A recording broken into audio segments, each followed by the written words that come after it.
Should this act of violence resurface as we make progress in our democratic principles. We as a political party endorse the call for an investigation into all violence, including the 2019 Ayawaso West Wagon, the 2020 election violence that led to the death of innocent souls, that this violence must be investigated. Let us continue to hold the mantle of leading Africa as a giant in democracy. Mr. Chairman, we urge all stakeholders, including the government, security agencies, and political parties, to work together to ensure that our electoral processes are peaceful, transparent, and credible. We must learn from these incidents and take concrete steps to prevent future occurrences. Promoting a culture of tolerance, respect, and peaceful coexistence. Together, we can strengthen our democracy and maintain Ghana's reputation as a shining example of democratic governance in Africa. We wish you a very successful conference filled with insights, unity, and renewed strength for the journey ahead. Long live the new patriotic party, long live democratic principles of Ghana. Thank you all.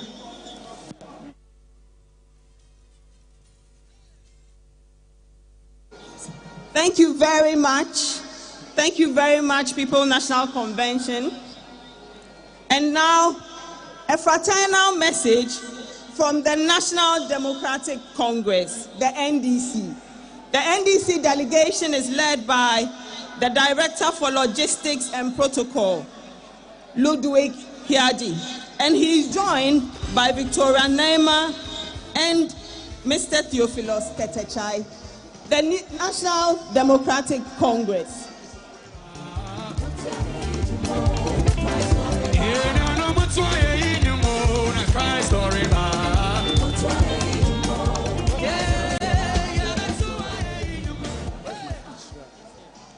Let me make the essay. Kukudu, kukudu, kukudu. And this year, a head job. And this year, a head job. And this year, Aban Papa Abba.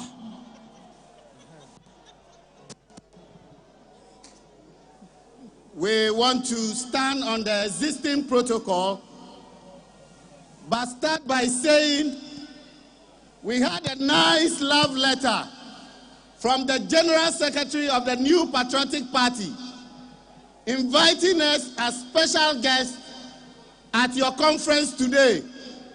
But to our surprise, our brother Ahiagba detained us in a small room and only invited us out to come and deliver a solidarity message and go back.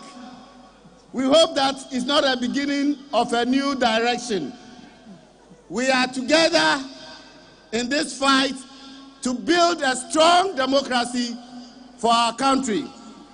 Distinguished ladies and gentlemen, the National Chairman of the New Patriotic Party, party leaders, party members, distinguished ladies and gentlemen, I bring you greetings from His Excellency John Dramani Mahama, the President of the Republic of Ghana and the nation builder,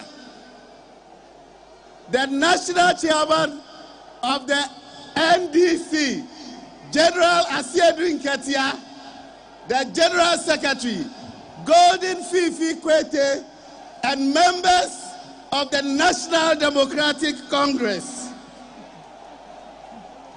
We want to take this opportunity to wish you well as you gather to reset your party in a manner as to play your role as a responsible opposition party. The country Ghana is going through a reset process. It is very important that we as political parties reset our ideas, policies, and programs. That is why we are happy that the biggest opposition party in our country is doing exactly that, to reset and play their role with constructive criticism to support the nation builder John Mahama to rebuild the Ghana we all want. Ghana cannot fail as a democratic state. We as the political class must leave a legacy for generations yet unborn. We can only do this when we continue to grow our democracy and create a country of opportunity for ourselves, our children, and generations yet unborn. Let us together as political parties and Ghanaians put our resources together in resetting our state institution and create a just country for us all. We hope after your deliberation at this conference, you will come out a stronger opposition party in your reconstruction effort. Unity is key. Ghana needs a stronger opposition party to enhance our democracy. We also hope that after this conference, your party will appreciate the importance of having two surviving former presidents among you and continuously, adequately consult them to help build your party strong. Don't alienate them outside the box. They need you. You need them to be able to bring a strong opposition party. We hope that after this conference, you live here united and not divided. God bless our homeland, Ghana. God bless the reset agenda of John Dramani Mahama. God bless our democracy, and God bless us all. Eyezu!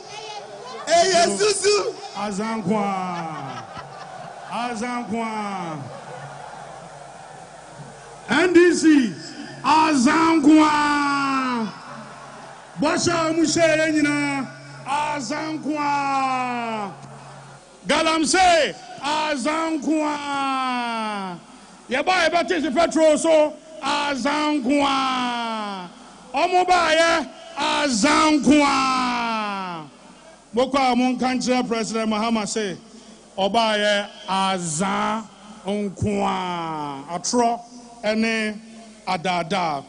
Once again, let me acknowledge the presence of our young men, our Tescon fraternity.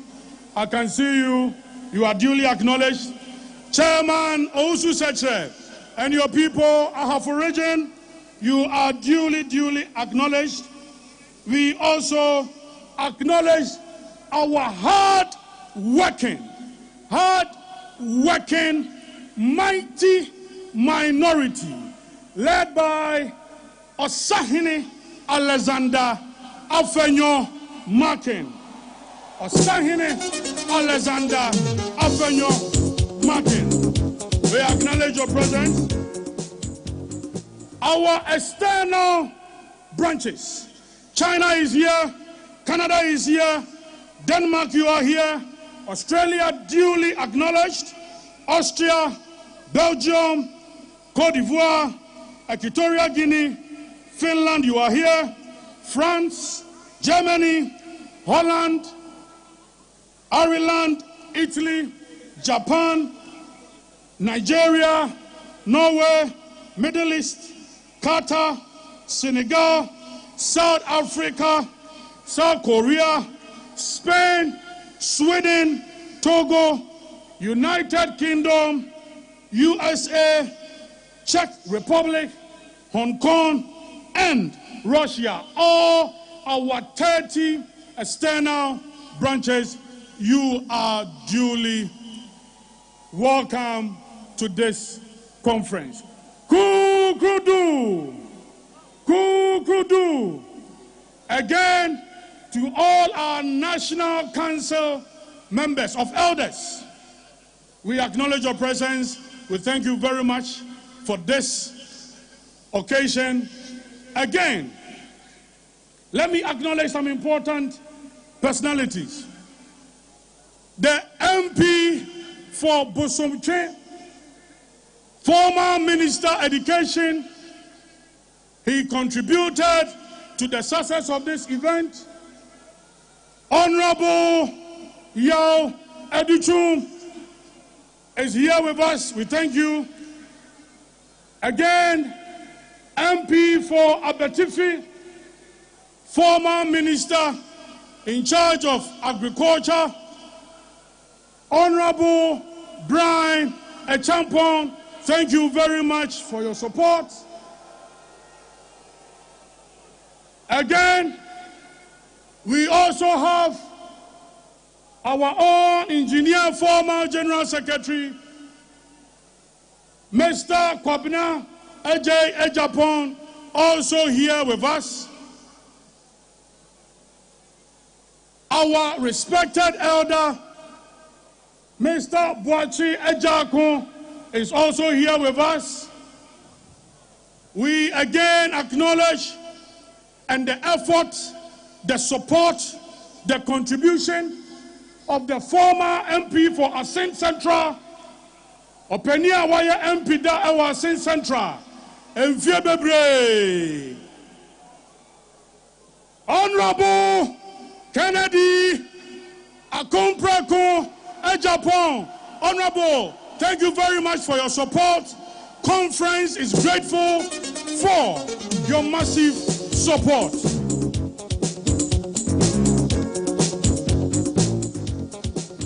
Thank you very much. Let's also acknowledge the effort, the support, the phenomenal contribution of the former Vice President of the Republic, the former presidential candidate 2024, and his spouse, His Excellency Al-Hajj Dr. Muhammadu Bawumia. We thank you very much for your support.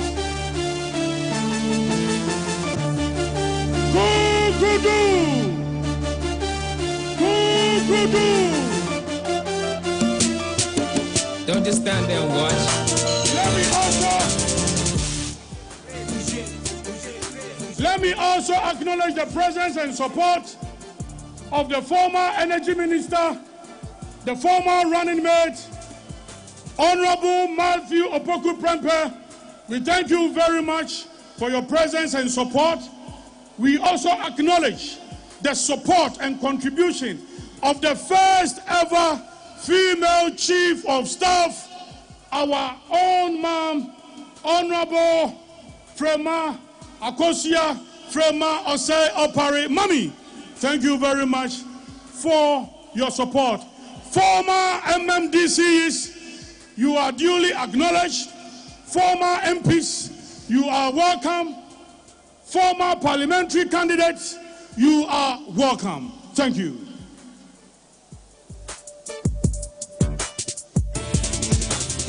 Thank you very much. TESCON! Hello, TESCON! We are here for you and we see you. Thank you very much for representing from all the over 200 institutions across the country. We continue with the fraternal messages from invited political parties.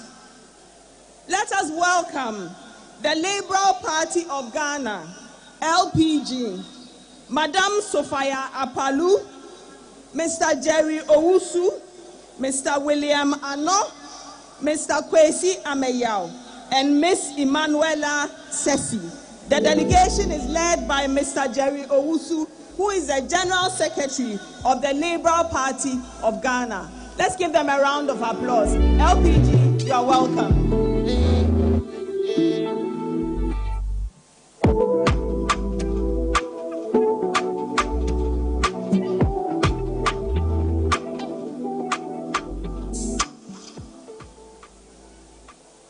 Good afternoon.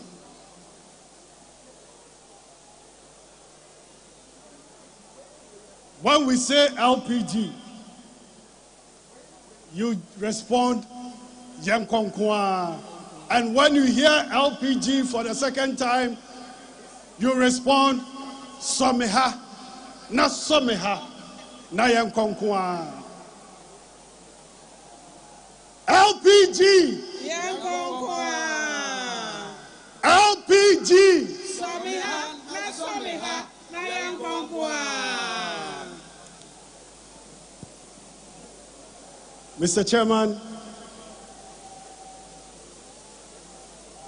the former President, J.A. Kufuor, the former President, Nana Addo Dankwa Akufo-Addo, the former Vice President, Dr. Alhaji Mahmudu Bawumia, and all protocols duly observed. We bring you greetings from the Liberal Party of Ghana. Mr.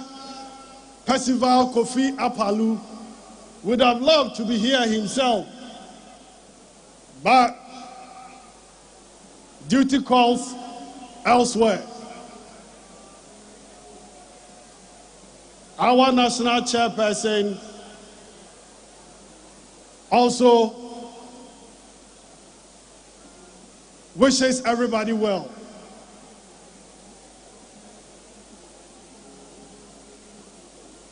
NPP, this is not the first time being in an opposition. We know you've been responsible opposition party, and we know you continue to be responsible. This day is a great day. We are wishing you well. We wish the conference ends smoothly so everybody goes home safely.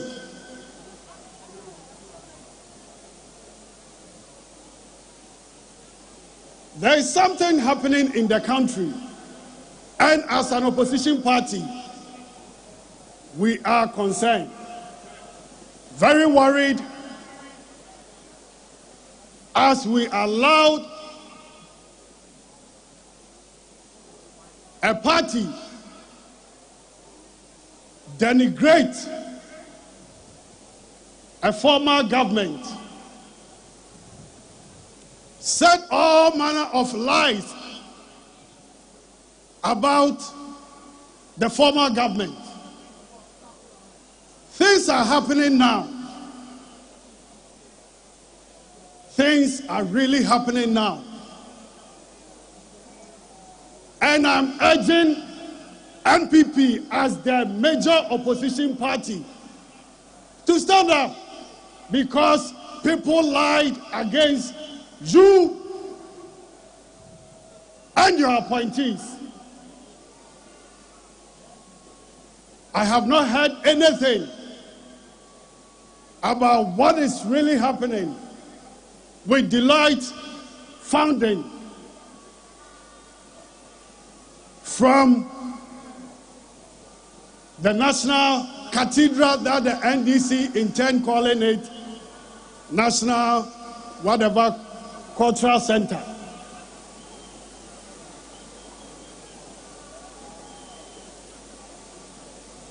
A lot of eminent members,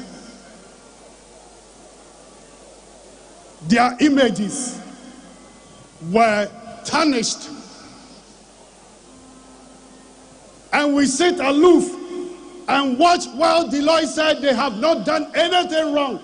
They did not spend any Ghana's money. What are we doing as opposition parties? We need to rise. We need to put in effort. The people lied, and they are now putting putting Ghanaians in captivity.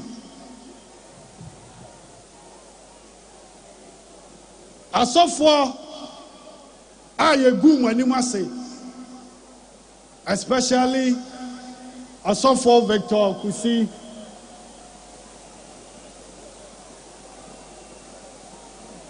Papa fa NDC for one nature omo na omo nim dia na omo ye.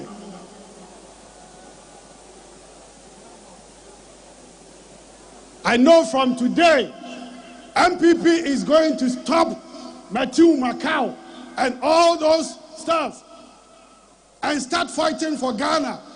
We are all in politics fighting for our mother Ghana. So if we sit aloof and point fingers at ourselves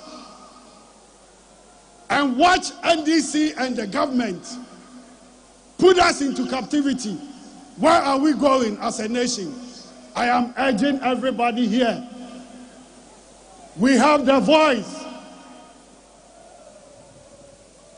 Let us not be afraid of what happened at Ablekuma. Not. Let's not be frightened.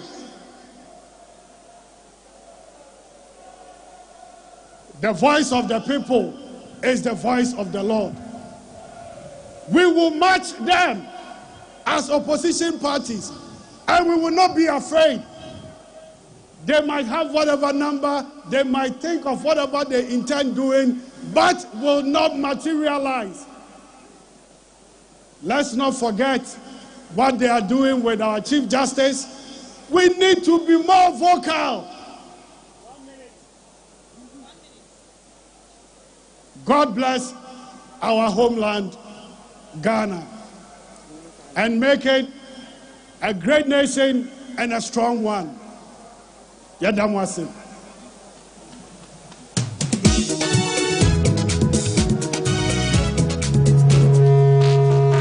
LPG, thank you so much for the message. And finally, we are the new patriotic party. We are a center-right ideological party, and we are supported here today by the Konrad Adenauer Stiftung and the Christian Democratic Union from Germany. We welcome on stage Anna Vasefov, the country representative of Konrad, and Dr. Joseph Damo, the program director, as they give us their well-wish message.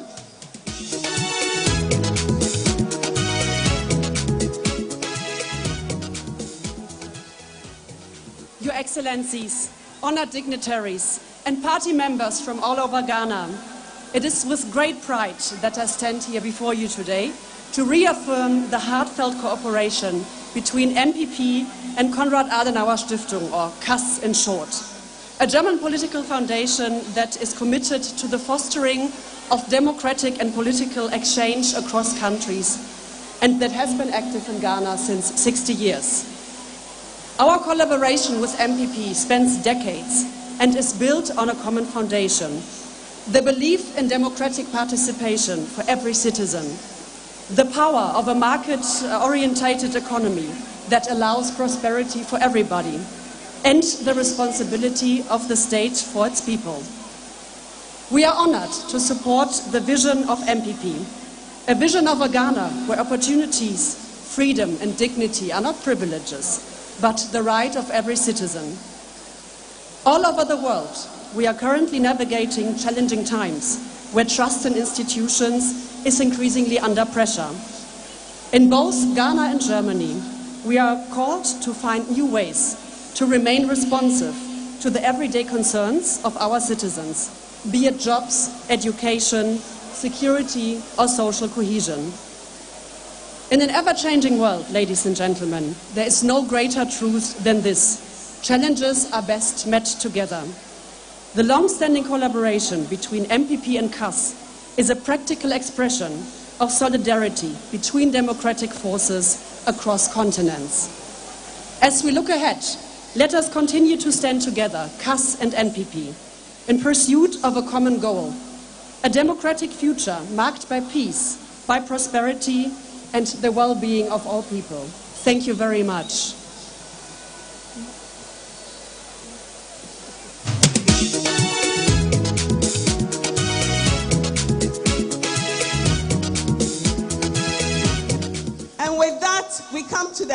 of the messages from all our well-wishers. Thank you, Conrad Adenauer Stiftung and the Christian Democratic Union. Next, we have messages from internal personalities. I hand over now to my co-MC, the interesting, amazing Henry Nanabuachi. Thank you very much. Kukrudu! Kukrudu! Thank you very much.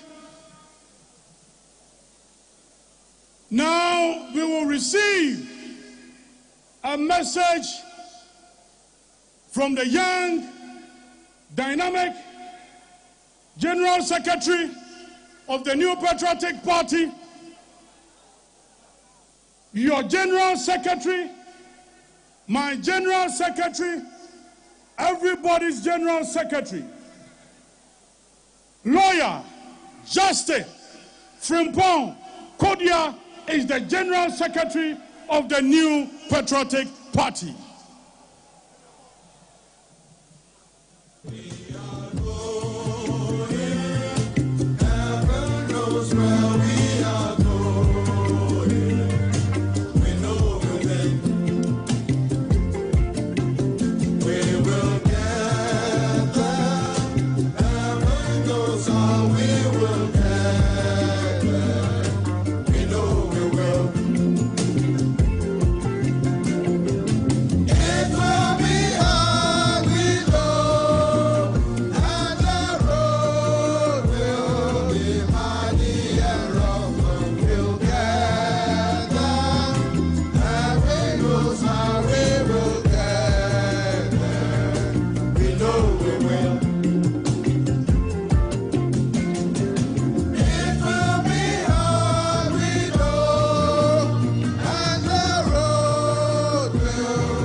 Chairman for conference,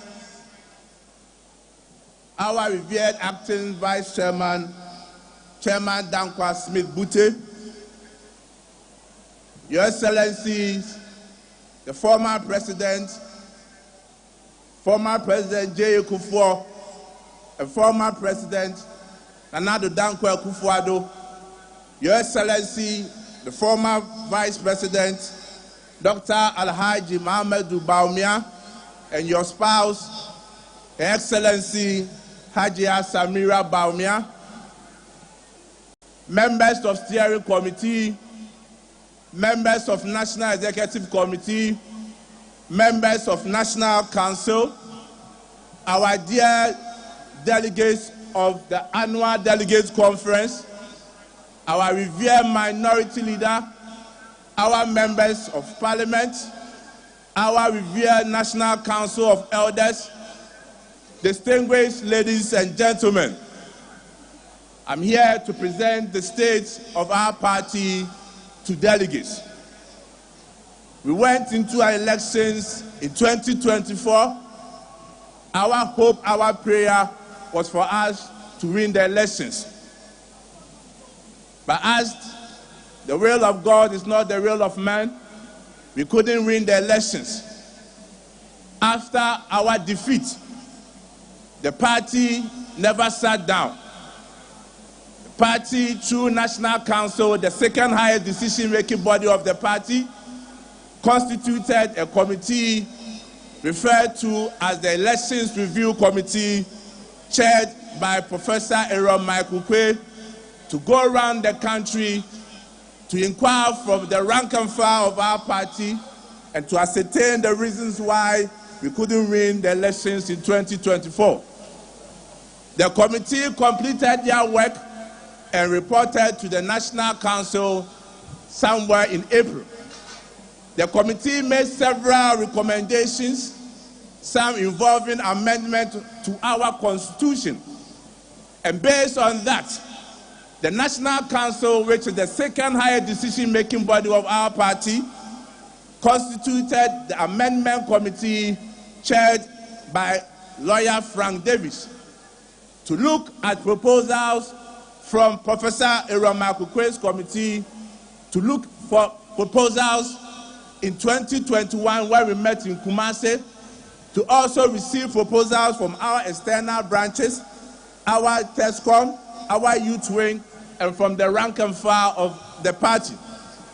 The committee completed their work, and in line with Article 19 of our Constitution, we are here today to look at the proposals that were submitted to the Amendment Committee, which has been grouped into motions, which is made up of 56 motions for National Delegates Conference to take a decisions on the motion. Today we are gathered here as National Delegates Conference, but it's important that we also, just as the National Treasurer said, just as the National Organizer also said, to show our esteemed appreciation to some personalities who made it possible for us to meet today as conference. Indeed, the party is extremely grateful to our former Vice President, His Excellency Alhaji Dr. Muhammadu Bawumia, for the massive support he gave to us to be able to organize this conference. With a round of applause, let's show appreciation to the former Vice President, His Excellency Alhaji Dr. Muhammadu Bawumia. Again, we also want to show our deepest appreciation to our former Member of Parliament, Ascent Central, Honorable Kennedy Akoprakon Ejapon, for the massive contribution he also made it possible for our conference to come on. We are also grateful to our MP for Abetifi, Honorable Brian Echampong, for also making significant contribution for us to be able to hold this conference, and also MP for Bosonche constituency, Honorable Educhum. We are also very grateful. The Finance Committee, we are grateful for the support, the work that you did. Madam former Chief of Staff, we are also very grateful for the work that you did for us.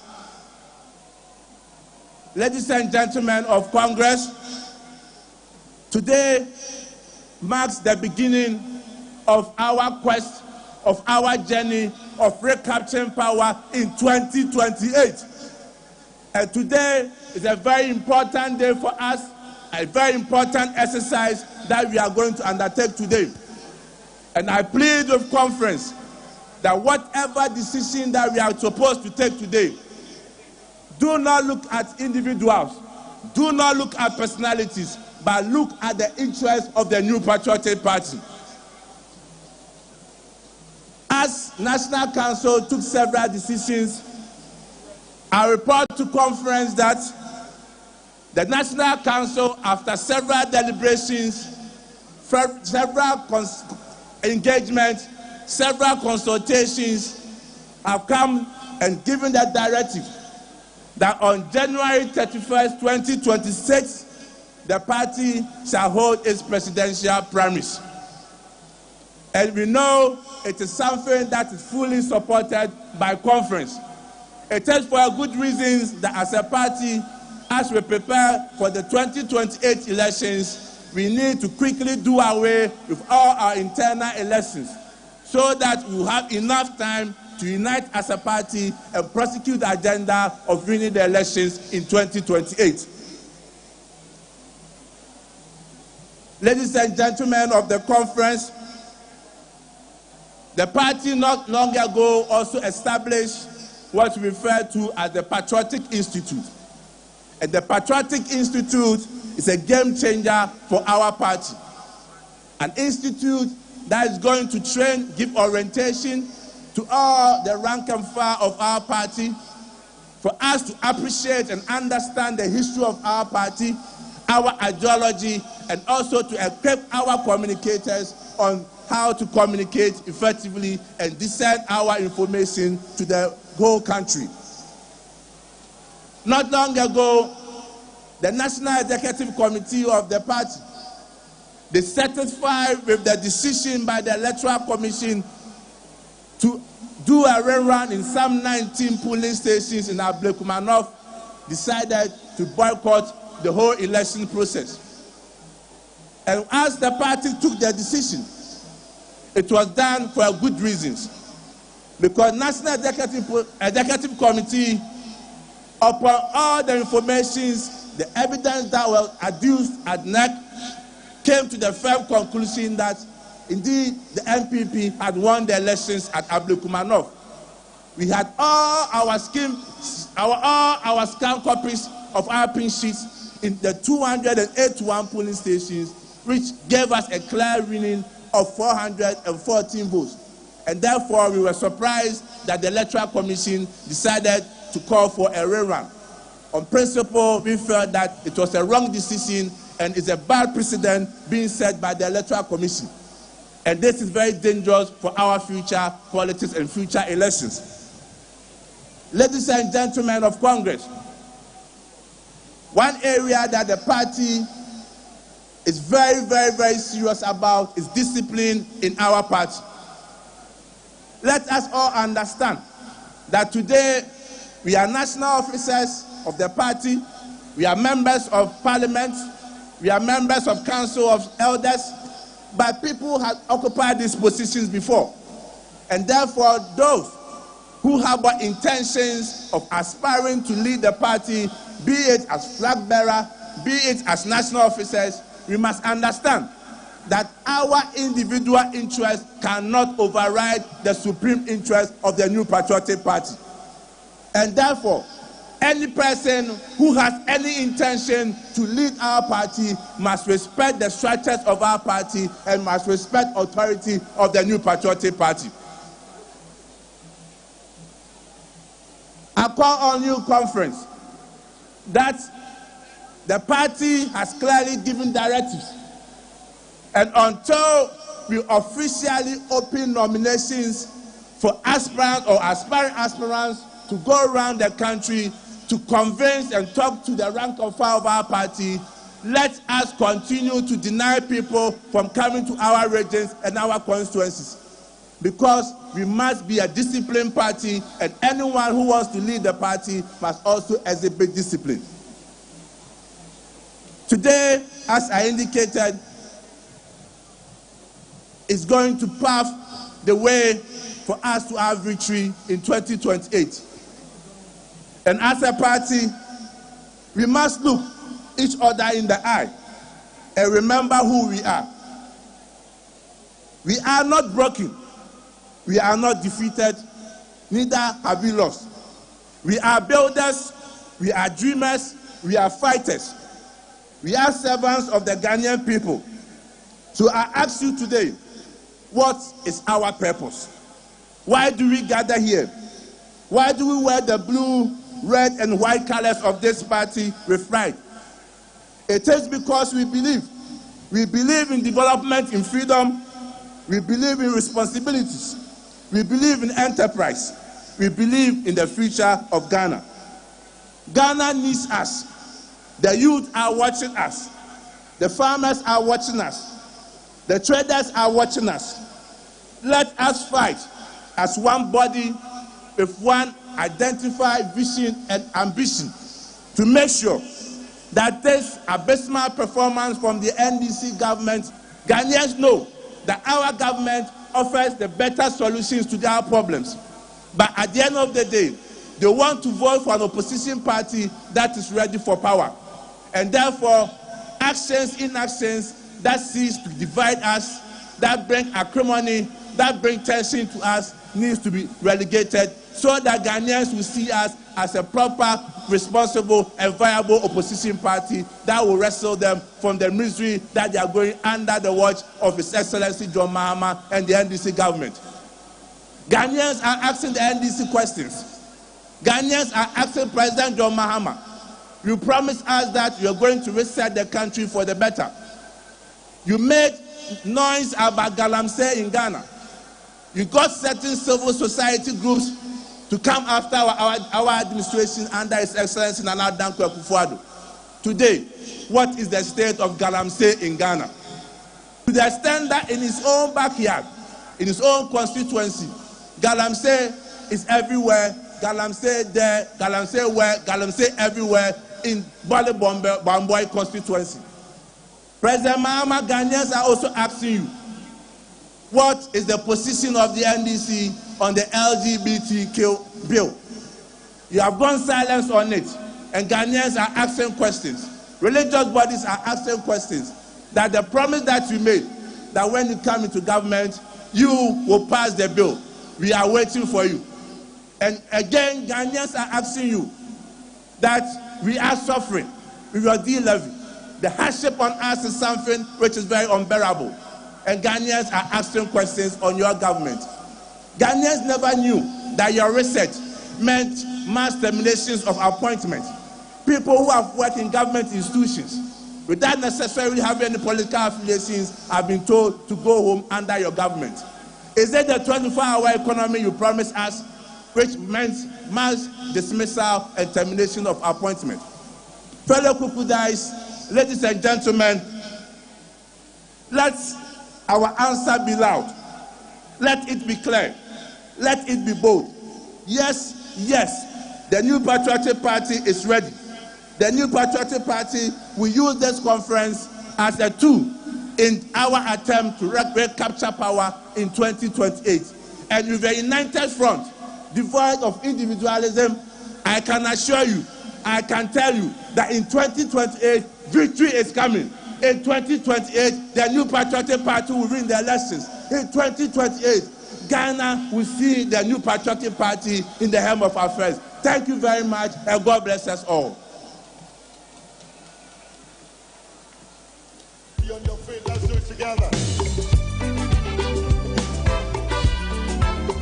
Very energetic message from the General Secretary.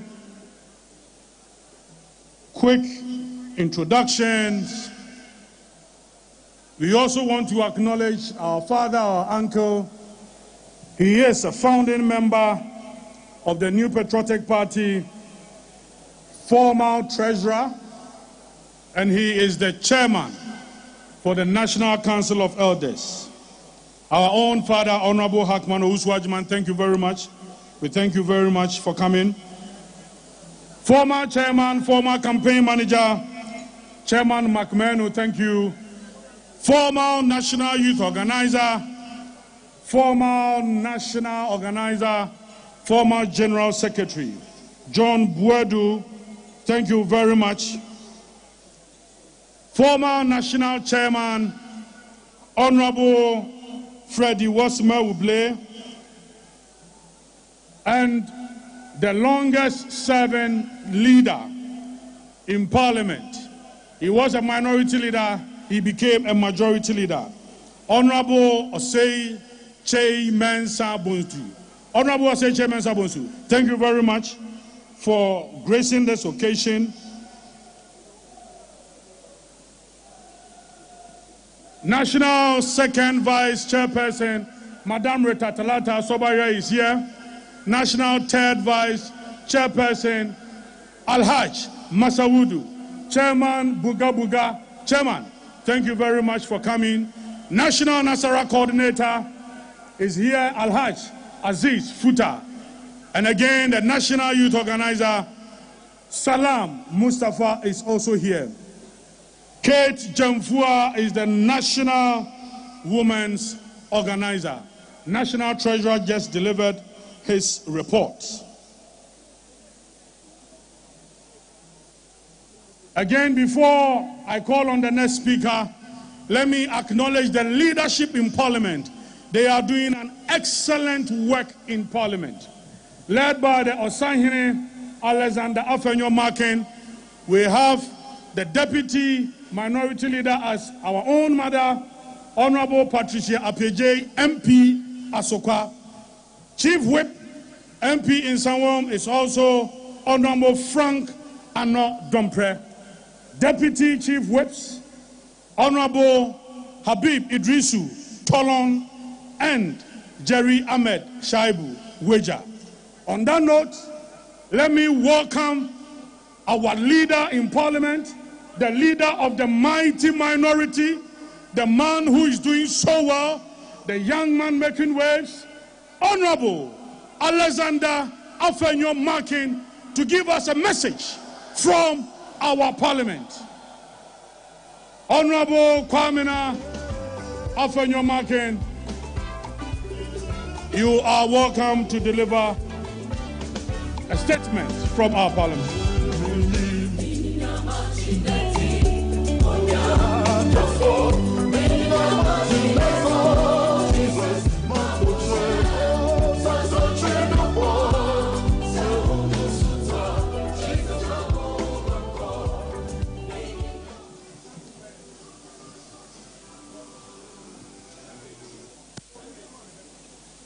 Anyongle male jata, jata ela o fiade, ela o la o side, o ma lo, o ma lo, o ma lo, o ma lo, o ma lo.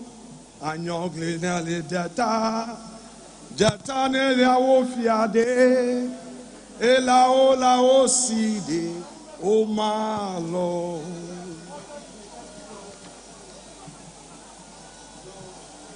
Acting National Chairman of our great party, Your Excellency President John Agyekum Kufuor, Your Excellency former President Nana Addo Dankwa Akufo-Addo, Your Excellency former Vice President and former flag bearer of our party, Dr. Alhaji Muhammadu Bawumia, and your dear spouse, our respected former colleague, Dr. Matthew Opoku Prempeh, and former running mate of our dear party, members of the Diplomatic Corps, national executives of our great party, distinguished members of the Council of Elders, Second Deputy Speaker of Parliament, colleagues in leadership, honorable mighty minority members of Parliament, regional executives, constituency executives, distinguished delegates, representatives from our external branches, fellow patriots, members of TESCON, friends from the media, ladies and gentlemen.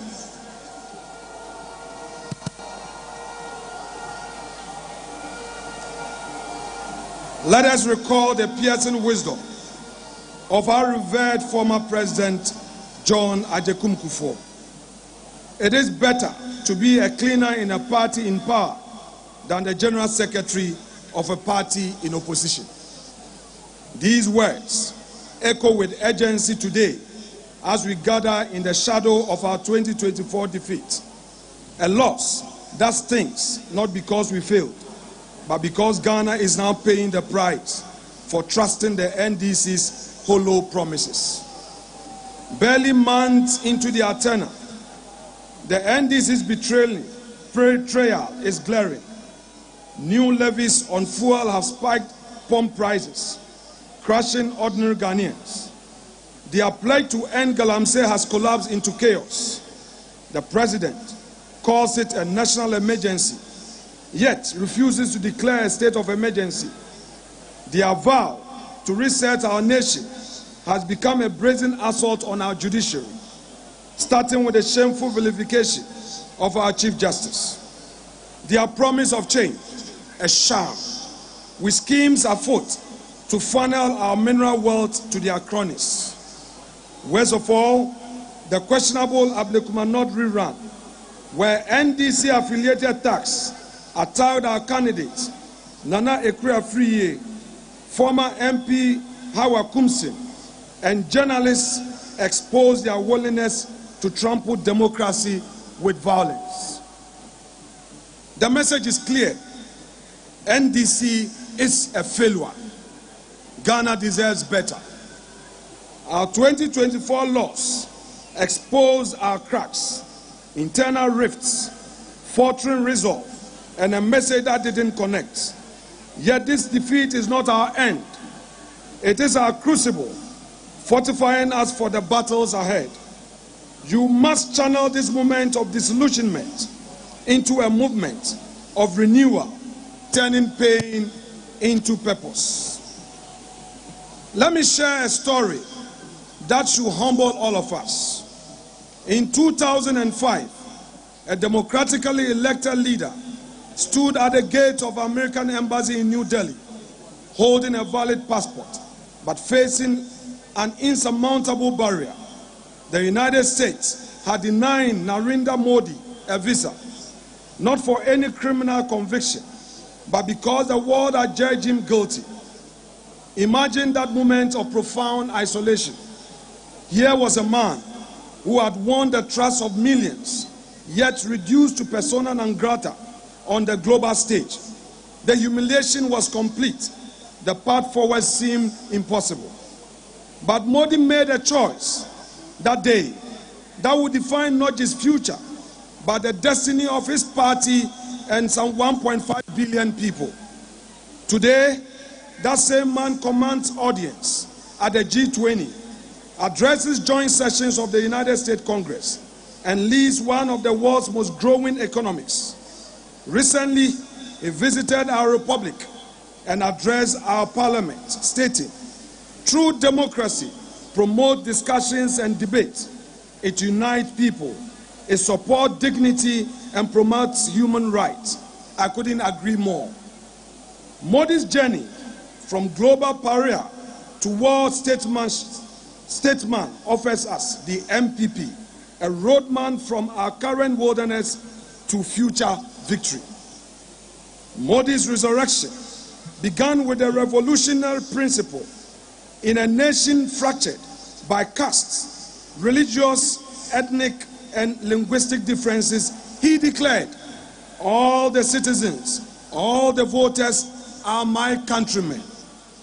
Fellow patriots, look around us this very afternoon. Look at the divisions that have sprouted like weeds since our defeat. We cannot, we must not allow 2024 to become the year that destroyed the MPP. From this moment, we speak with one voice. We move with one resolve. We are not Achim, Ashanti, Fante, Mamprushi, Gonja, Ga, or Ewe. We are MPP.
Constituency executives must master every polling station.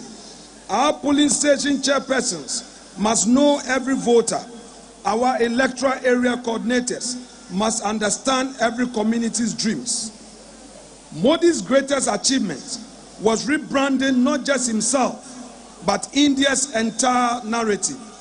The country known for poverty became known for possibilities. But this rebranding wasn't cosmetic. It was substantive. We cannot rebrand ourselves through better slogans. We must rebrand ourselves through better results and strong character. This conference marks a pivotal moment in our party's journey as we gather under the theme, Rebuilding Together with Our Values. We are called not only to reflect, but to renew. We are called to look inward and ask ourselves the hard questions. Who are we? What binds us? And where are we going? We are in a season that demands sober reflection, radical unity, and a return to first principles. This is a time of transition, a time when we are repositioning as a party in opposition. It is a time to rebuild, a time to reconnect with our grassroots, to re-express our ideals with clarity, with vision for the future. We are at a critical juncture as a party, not because our tradition is broken, but because it is being tested by an electoral defeat, internal tensions, unmet expectations, and the competing ambition of people who want to serve. But let us remind ourselves, ambition must never override party loyalty. Competition must never erode patriotism, and political differences must never poison the well of unity. Dear patriots, every political tradition, every movement that has endured storms and achieved victories has been built on one unshakable foundation: unity. Without unity, we are just individuals with ambition. But with unity, we become a force, a party with direction, discipline, and destiny. Unity does not mean uniformity. It doesn't mean we all agree on everything. It means loyalty to a shared purpose. It means commitment to the flag, the same values, and the same future. The MPP has never been merely a political organization. We are a tradition built on the sweat, sacrifice, and convictions of patriots who came before us. Patriots who believed in liberty, human dignity, the rule of law, and the boundless potential of the Ghanaian people, realized through the active participation of the private sector. These values must be our compass, especially now. For us as a party, the Modi story is instructive. The lesson for us is simple. It is possible to rebuild, and leadership is empty without a united party. Like the BJP, we have known both power and opposition. We have faced criticism and internal differences. But unity is the absence of not the absence of disagreement. It is a decision to prioritize collective strength over individual ambition. If we are to reclaim our position of leadership and trust, we must first reclaim the spirit of unity, discipline, and shared purpose that build this party. We must reconnect with the base, re-engage the grassroots, and rise together, not as isolated contenders, but as a unified movement driven by conviction and clarity. Like the BJP, our party too must rediscover the principle and the ethos that define our founding fathers. We must rebuild, yes, but not as a scattered stones. We must rebuild together, brick by brick, anchored in our values and in the unshakable belief that no individual is bigger than the MPP. That belief must reflect our tone, our language, our strategy, and most importantly, in our posture towards one another. Internal discord, suspicions, and disunity have cost us. We must learn from our losses, and we must do so quickly. And I ask again, what are our values? Our party, guided by the enduring motto, development in freedom, stands for democratic accountability, the rule of law, free enterprise, and national self-confidence. Rooted in the Dankwa Dombo Buzia tradition, we are inspired by a deep sense of perseverance, resilience, and an unyielding faith in Ghana's manifest destiny as a free, just, and prosperous society of opportunities. We believe in building a nation where every Ghanaian, regardless of the circumstance of birth, gender, ethnicity, or religion, must be offered the chance to rise through merit, effort, and enterprise. Our vision of a property-owning democracy, healthcare, financial inclusion, and decent jobs. Every child and youth must be equipped with the skills, values, confidence, and opportunity to be entrepreneurial or to climb the professional career ladder. From rural development and bold social interventions to industrialization, the MPP remains committed to inclusive growth, law and order, and empowering all Ghanaians to shape their own destinies in a free society. We believe in inclusive growth that lifts farmers, teachers, traders, democratic accountability, where leaders serve, not rule. Because in this party, we believe Ghana's greatness lies in the hands of her people. Your sweat, your courage, and your dreams. In freedom, you, the Ghanaian, are the author of your destiny. This is our covenant. They are the binding principles of the NPP. The NPP has never been a party of despair. We are a party of destiny. But that destiny will slip from our hands if we allow disunity, bitterness, anger, and self-interest to consume us. Let us end the hate campaigns and the subtle sabotage. It is time to choose unity over ego and party over self. If we fight one another, we will end up falling together. But if we fight for one another, we shall rise together. We have known victory and defeat. We've made mistakes, but we are not a broken party. We are only a battle-tested party. We have differences. Yes, we've made mistakes, but we must never forget we are what we stand for and where we are going. Let this be a reminder. No matter how talented a leader is, they are nothing without a united, disciplined, and visionary party behind them. That symbiosis, leader and party rising together, it's what we must seek to achieve. No individual can make it alone. Everyone needs the party. Since the NDC government assumed office in January, we've witnessed a very disturbing development. Intimidation of our party members and a dangerous trend of persecution of our leaders and supporters. These attacks are not random. They are strategic attempts to weaken us, but they will fail. They will fail because our response will be unity. Our motto moving forward from today should be touch one, touch all. When one of us is touched, all of us must rise. We are one family, and the strength of our family is its loyalty in crisis. If we choose unity over ego, purpose over personal ambition, no force can ever stop us in 2028. When we are united, no external force can divide us. But when we are divided, even our strength can be used against us. Rebuilding does not mean avoiding or overlooking our differences. It means confronting them with maturity.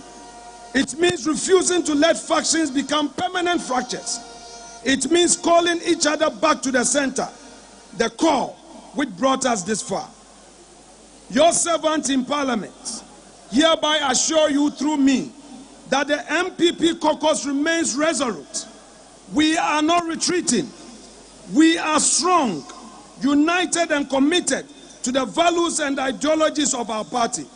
We shall continue to defend the legacy of our party in Parliament hold governments accountable, and show the Ghanaian people that we remain the better alternative.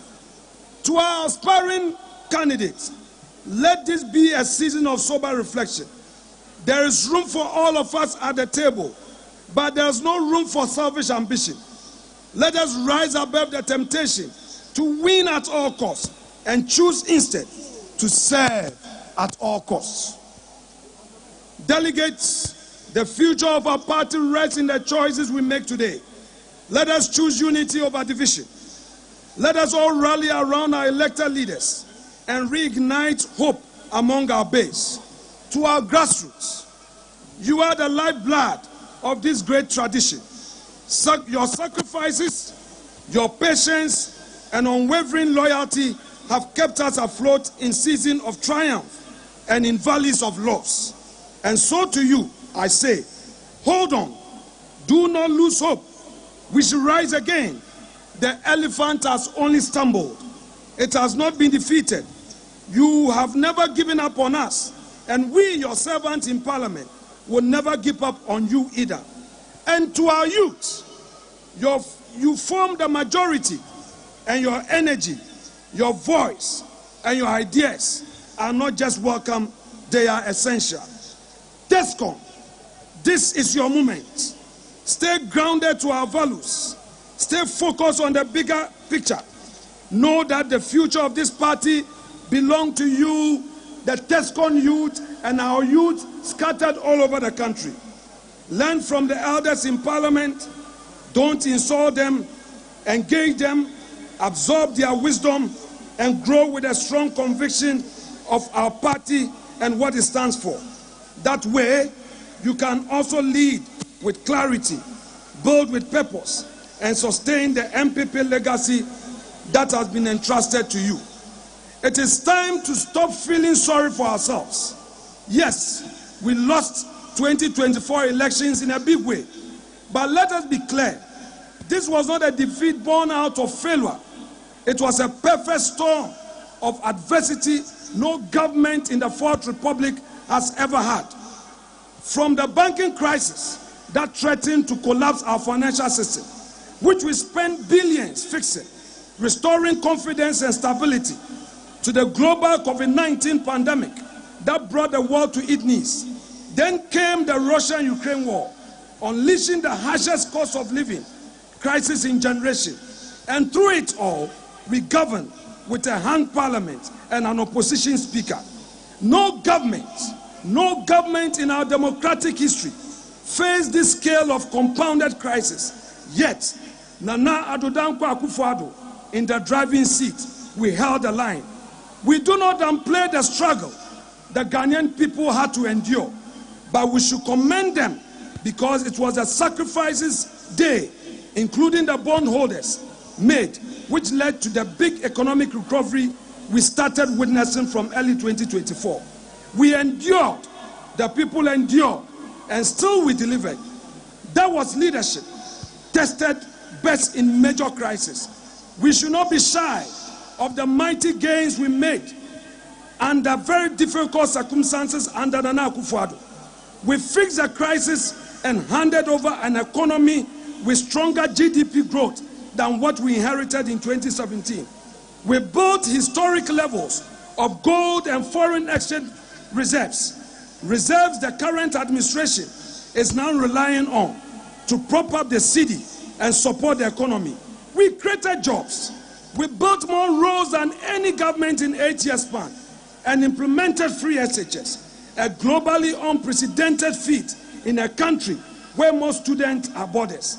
We industrialized like never before, from 1D, 1F and industrial parks to an emerging automotive sector that positions Ghana as a manufacturing hub of Africa's single market.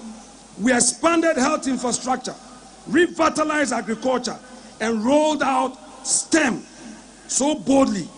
The STEM education agenda, we successfully rolled it out to equip our youth with skills for the jobs of tomorrow, thanks to Matthew Opoku Prempeh and Dr. Educhum. We set Ghana on irreversible digitalization path, placing our nation at the forefront of promising digital economy and the after. Fellow patriots, rather than feeling sorry for ourselves, let us face the truth. We took the hard, necessary decisions to save this economy. And now, Muhammad's government is taking propaganda credit, reaping where it has not sown when they talk about resetting, where it is the so-called 24-hour economy, the gold board, or anything else. They are simply rebranding our achievements and marketing them as their own. Let no one be deceived. The foundation they are standing on was laid by this party, by our sacrifices, by our bold leadership in the face of crisis. So no, this party has no reason to hang its head at all. In closing, I want to reiterate our theme, rebuilding together with our values. It is a charge. It is a call to realign, to renew, and to rise together. And we rise again in unity and in the enduring spirit of our party, our great NPP. And I say to all of you, though we walk through the valley of the shadow of death, we fear no evil. Let us go back to our roots. Let us rebuild with courage. Let us reimagine our future. And let us reclaim the spirit that built this party, a spirit of sacrifice, of loyalty, of conviction. We've done it before. We can do it again. And let it be that by the grace of God, we will. God bless us all. God bless the MPP. And God bless our beloved nation, Ghana. Thank you so much.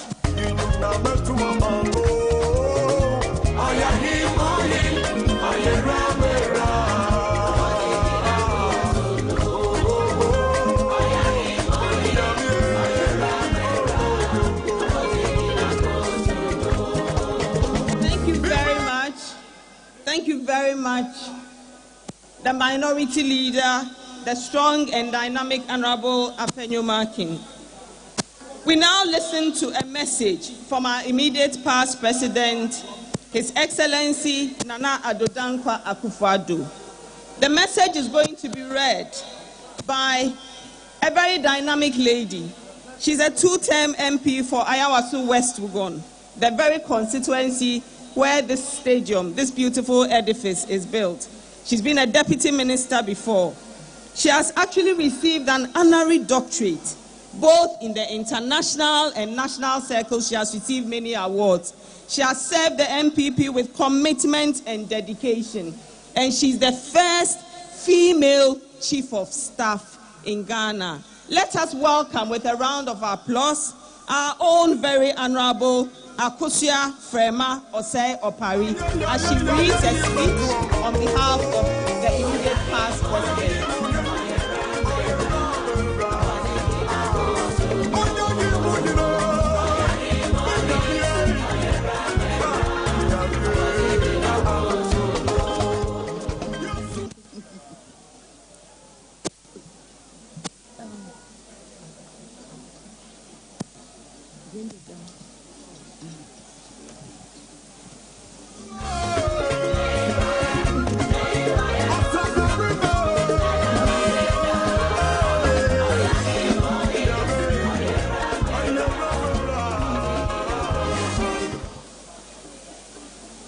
The acting national chairman of the New Patriotic Party and the national executives, the former president, His Excellency John Ajekum Kufuor, the former vice president, Dr.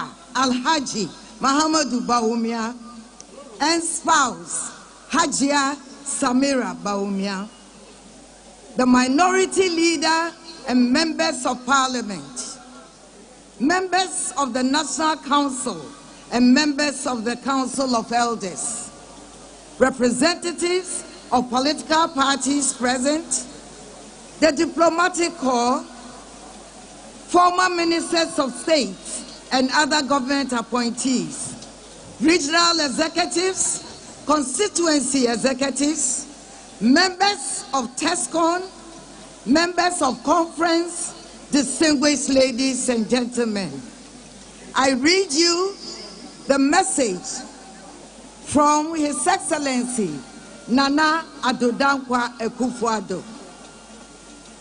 I feel a profound sense of gratitude for the trust and cooperation conference has shown me from the days of old, and most particularly during my tenure as President of the Republic for 2 consecutive terms.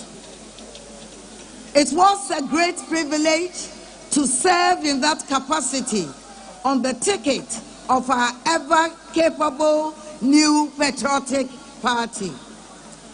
I say ever-capable because of that our non-consecutive periods in government since the 1992 dispensation began. Firstly, under President John Agyekum Kufuor from the 2001 to 2009. And secondly, myself, that is Nana Addo Dankwa Akufo-Addo, from 2017 to 2025.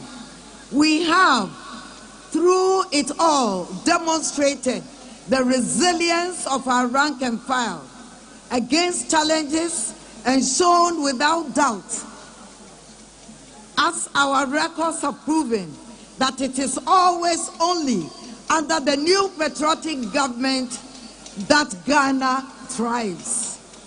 Today, we gather here at conference as representatives of the teeming mass of party faithfuls across the country to undertake a very important constitutional endeavor. As delegates, it is important to remind ourselves that this crucial representative function for and on behalf of our people transcends being physically present here.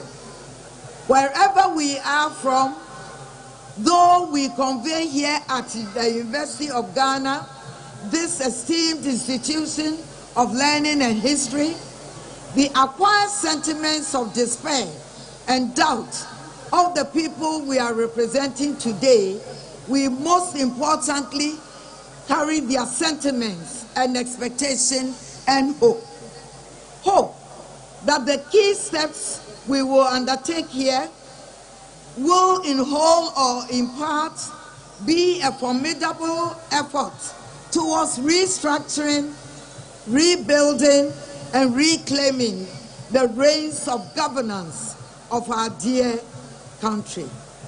And that, whilst the path will not always be easy, we will remain deeply proud of the progress made at every step, the lives we touched, and the hope we inspired.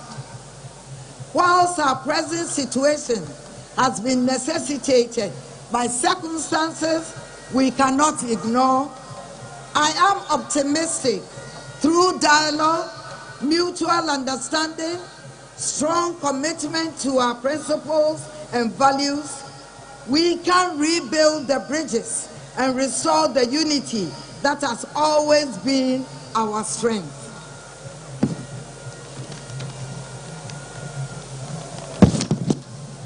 Fellow delegates, conference must reflect what we want all to know, that ours is not just a political party, it is a family.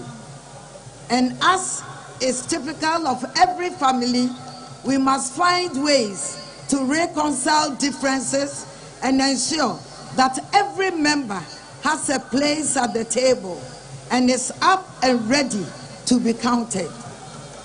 We must unleash inherent energy amongst our youth with enough focus on adequate use of our structures like the recently inaugurated Patriotic Institute to empower them and offer them the opportunities to grow.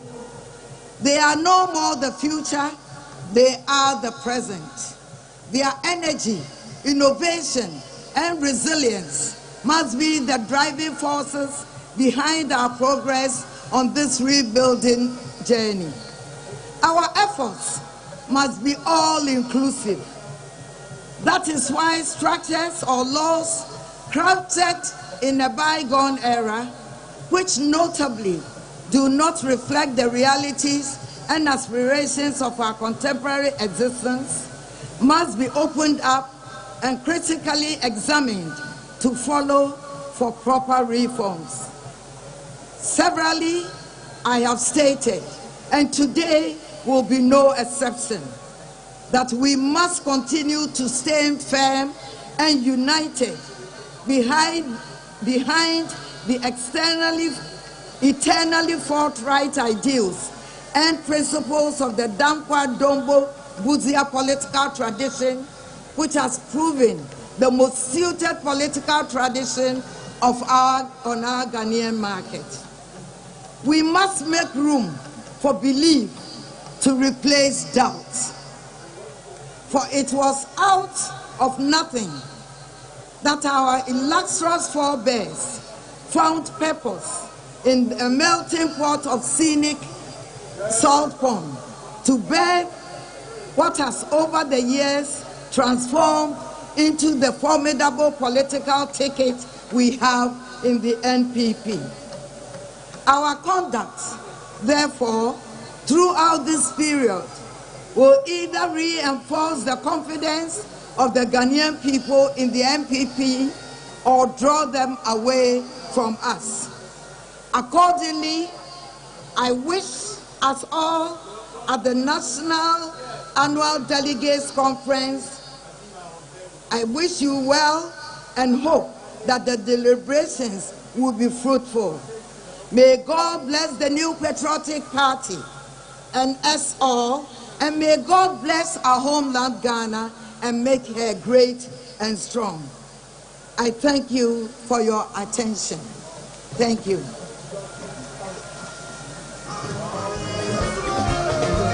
Thank you very much. Our mother, who has made history, the first ever female chief of staff. Thank you very much. Ma Nyame Nhyira.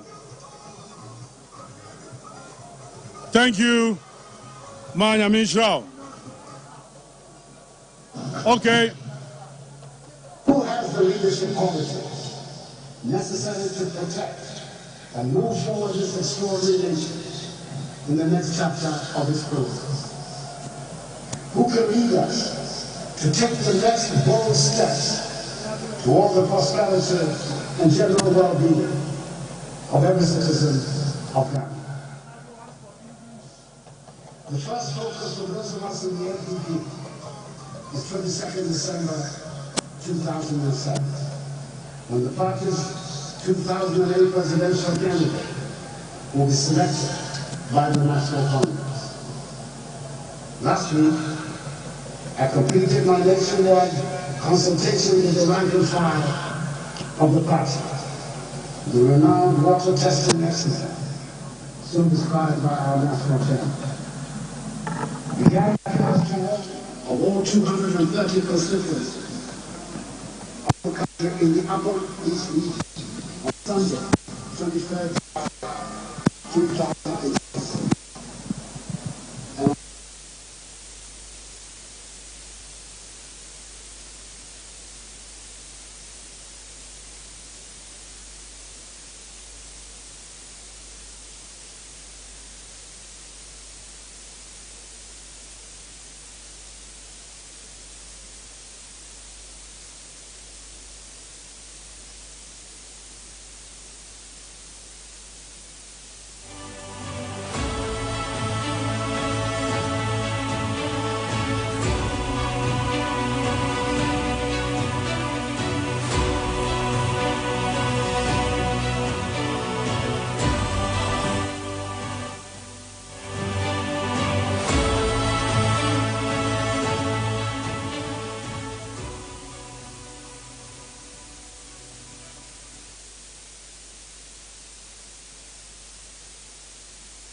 Then,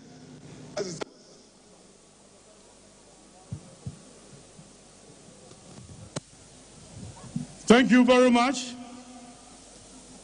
Very, very insightful, inspirational messages from our former president, His Excellency Nana Addo Dankwa Akufo-Addo, and His Excellency John Agyekum Kufuor. Yada Omoase. Kukrudu Conference. Very soon we are going to the second half. But before we do so, let me take this opportunity to also acknowledge the presence of our former ministers. A lot of them are here. We thank you very much. Our former appointees, MMDCs, CEOs, board chairpersons. Thank you very much. Let me also say that we are live on several television networks. Now, it is time to take a message from the former vice president. It is time to take a message from the former presidential candidate of the New Patriotic Party. Now let's welcome His Excellency, the former Vice President, Dr. Alhaj Mahamadou Bawumia, to give us his message.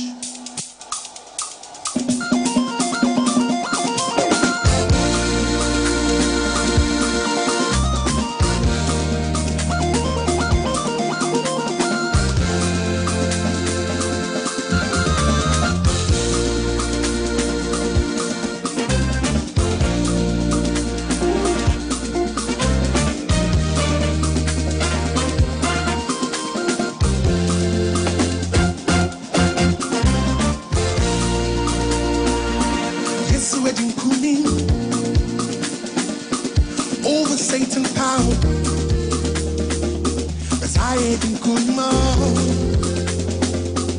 I'm an overcomer. Yes, I didn't good more.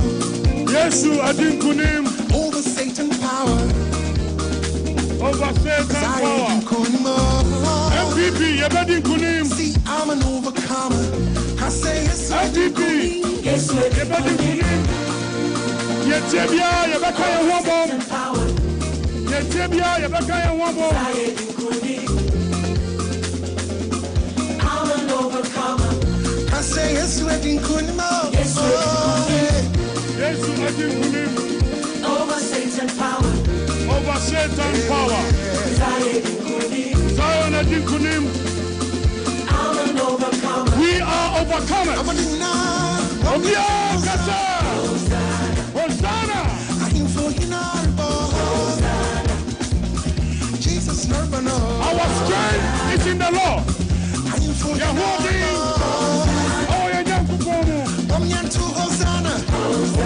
Hosanna!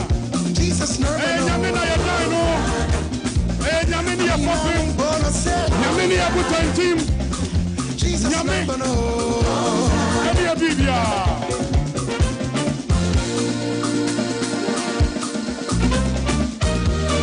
MVP. I want to be a Colombian. Thank you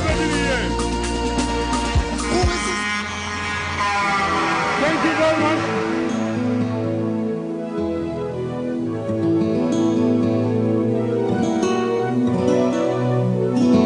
Thank you very much. Let's welcome His Excellency the Vice President, the former Vice President, 2024 presidential candidate.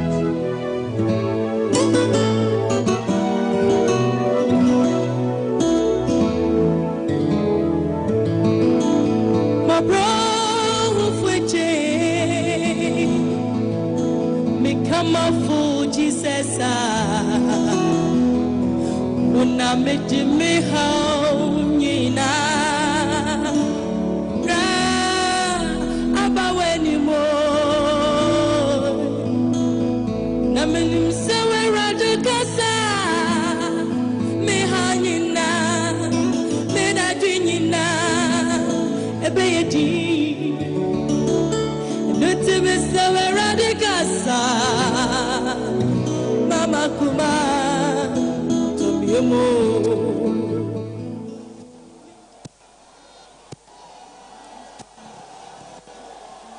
Kukrudu. Kukrudu. Kukrudu. National Chairman, acting the General Secretary, our former President J. Kufuor, former President Nana Addo Dankwa Akufo-Addo, who I'm sure are watching us, the former Chief of Staff, the former Second Lady, my beautiful Samira, members of Parliament, former ministers and former members of Parliament, former MMDCs, our national executives, external members of external branches, regional executives, constituency executives, electoral area coordinators, polling station executives, and representatives of other political parties, fellow Kukrudites. Kukrudu. It is with mixed feelings that I welcome you all to this National Delegates Conference. It is a joy to see the representation of our party from across the country converge once again for conference. I, however, would have wished that we would have been doing so under different circumstances. Yet, still, I am filled with hope that as we reflect and reorganize, we will soon be given the opportunity once again by our countrymen and women to serve and assist in rebuilding and transforming our nation.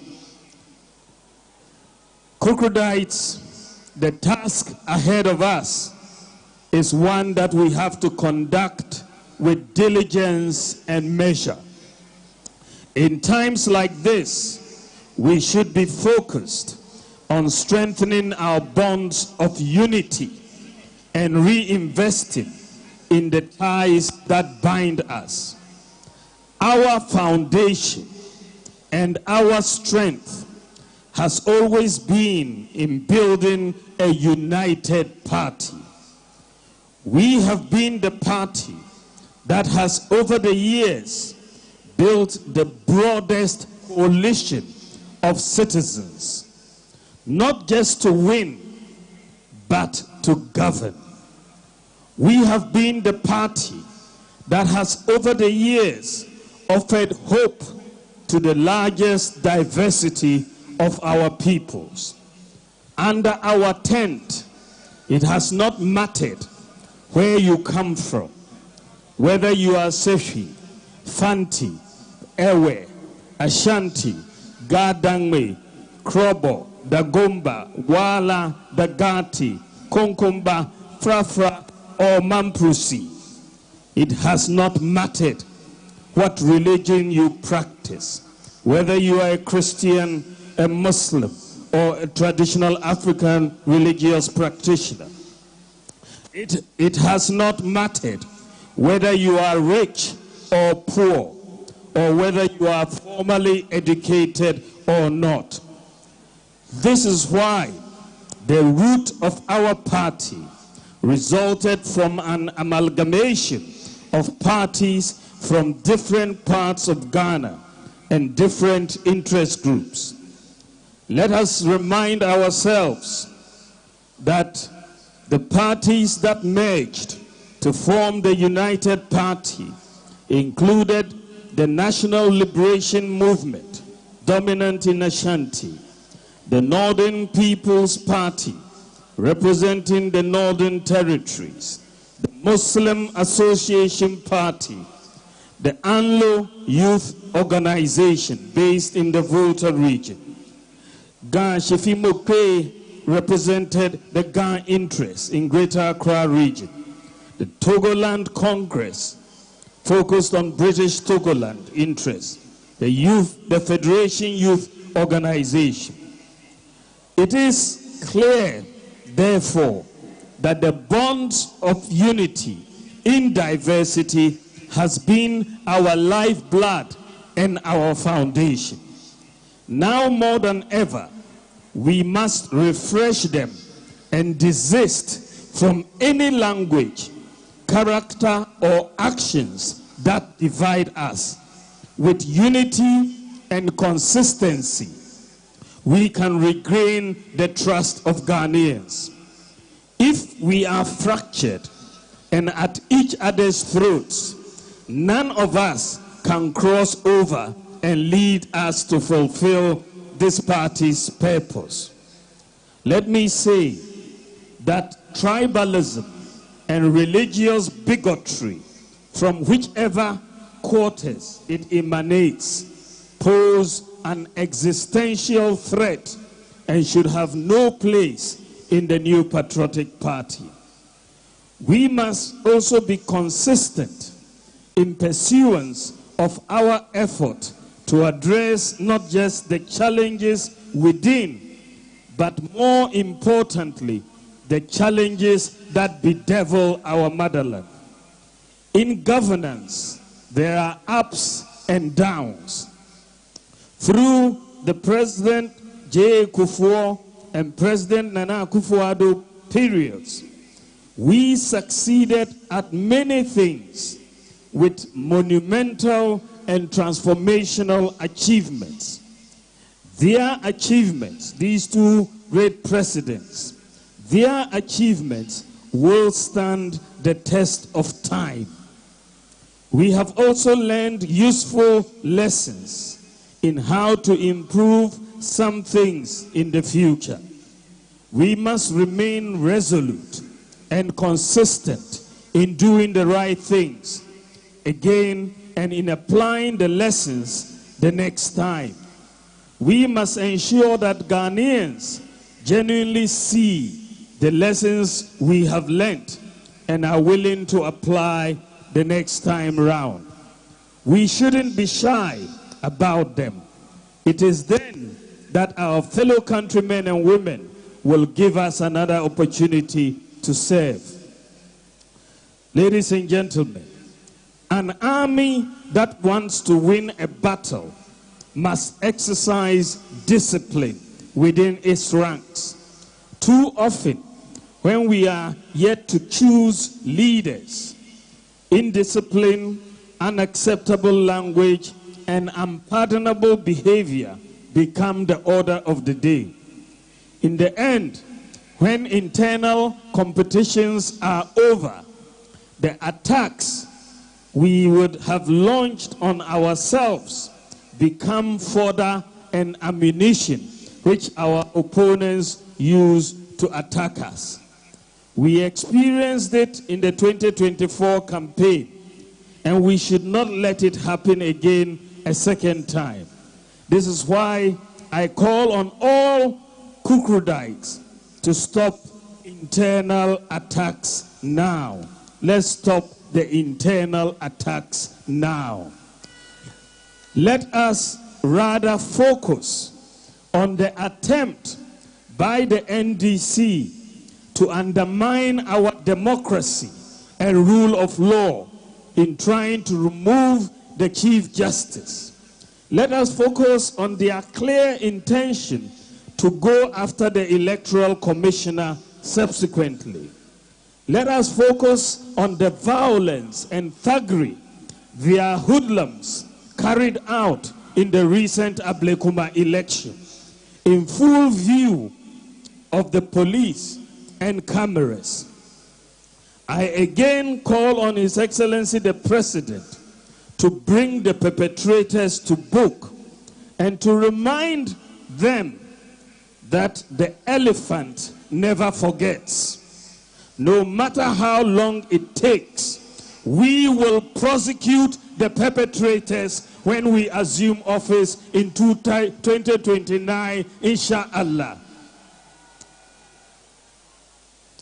To the leadership of the party, I ask that you be firm and crack the whip so that discipline is maintained within our ranks. It is with discipline, humility, lessons learned, and the pursuit of a common good for Ghana that we can become the refreshed party we desire. Finally, in all our decisions today and in all our actions towards the reform process, let us be guided by the rule of what is in the best interest of Ghana.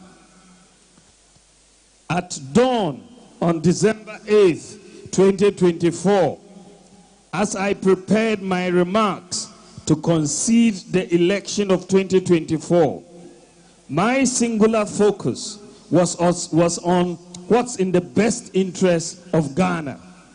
I am fortified in my heart that as politicians, we should always be guided by what's in the best interest of Ghana at all times. What represents the best example to Ghana's children? What is in Ghana's best interest will always be in the best interest of the MPP. We cannot ever go wrong with that. Let us showcase it more and more as we reflect and rebuild. I have no doubt that notwithstanding the challenges ahead, of which there will be many, if we are united and disciplined and work hard, we will win the 2028 presidential and parliamentary elections by the grace of God. It is still possible. I wish us all a successful annual Delegates Conference. God bless you. God bless the MPP, and God bless our homeland, Ghana. Assalamu alaikum.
Our speakers for today have spoken.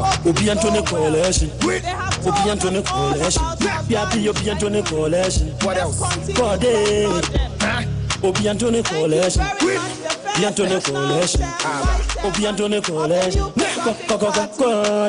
Yeah, member when they be and boo a bonfia.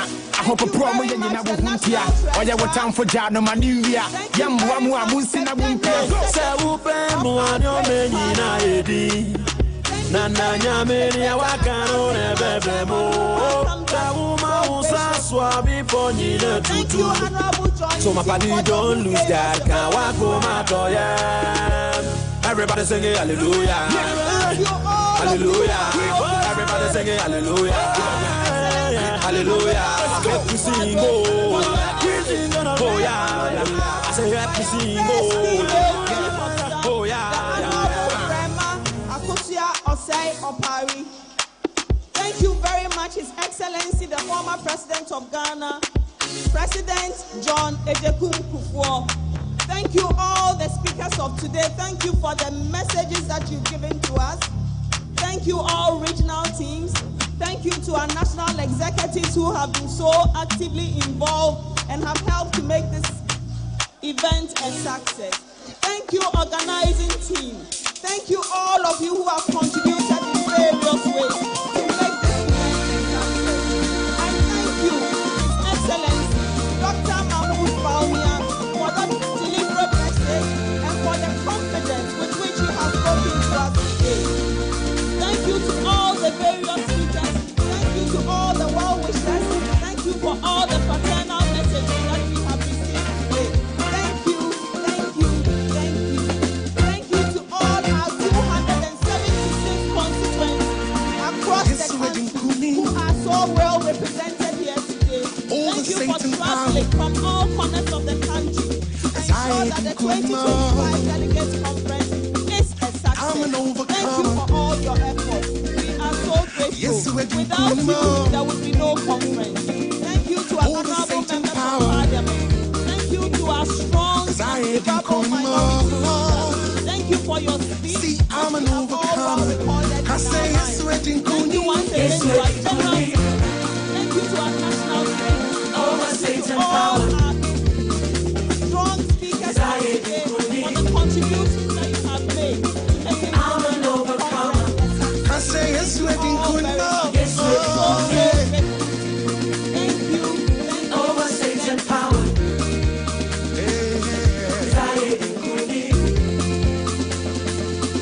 I'm an overcomer. Abadina, woman to Hosanna. Hosanna. I am for Hinarbo. Hosanna. Jesus Nurbano. Hosanna. I am for Hinarbo. Hosanna. Woman to Hosanna. Hosanna. Jesus Nurbano. Hosanna. I mean, I won't born say. Hosanna. Jesus Nurbano.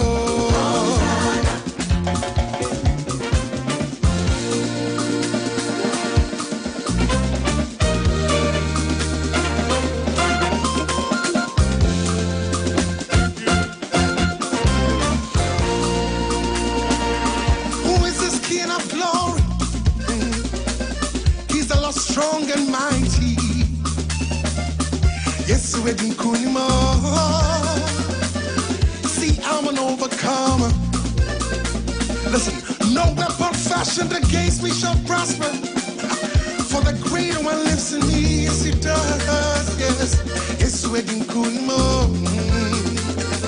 See, I'm an overcomer. I say, yes, we didn't call him. Yes, we didn't call him. I will say. Thank you very much. Thank you very much. Conference, we have gotten to a very critical and very important portion or a part of our program. Under the party's constitution, Article 19 is clear that any amendment whatsoever, whatever nature, whatever type, the kind of amendment can only be effected by this body duly constituted and duly opened. On this note, the General Secretary in accordance with the provision of the party's constitution, invited proposals for amendment of the party's constitution.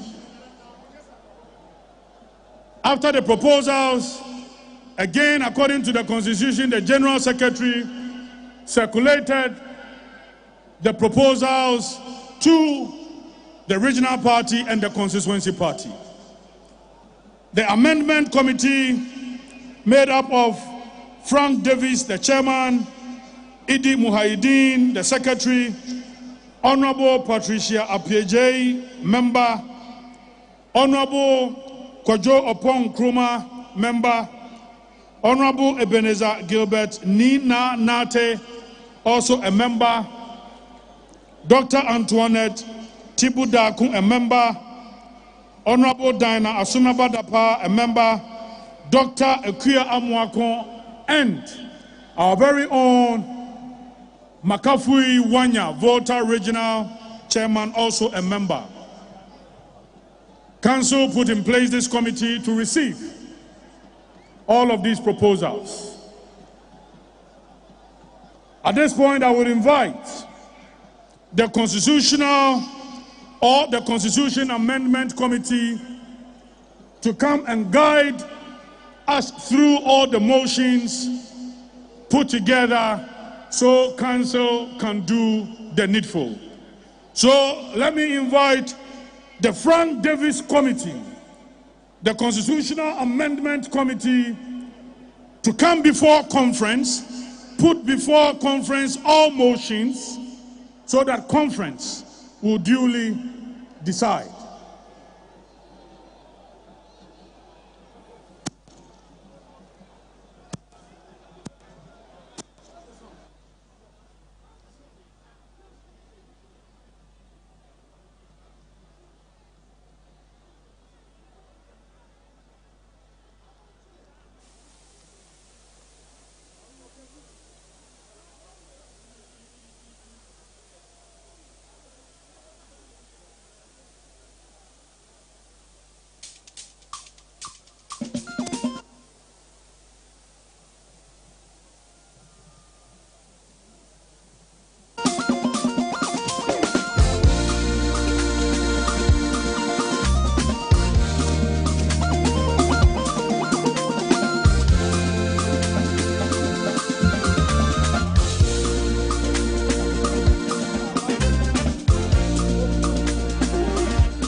Yeah, we're going to start.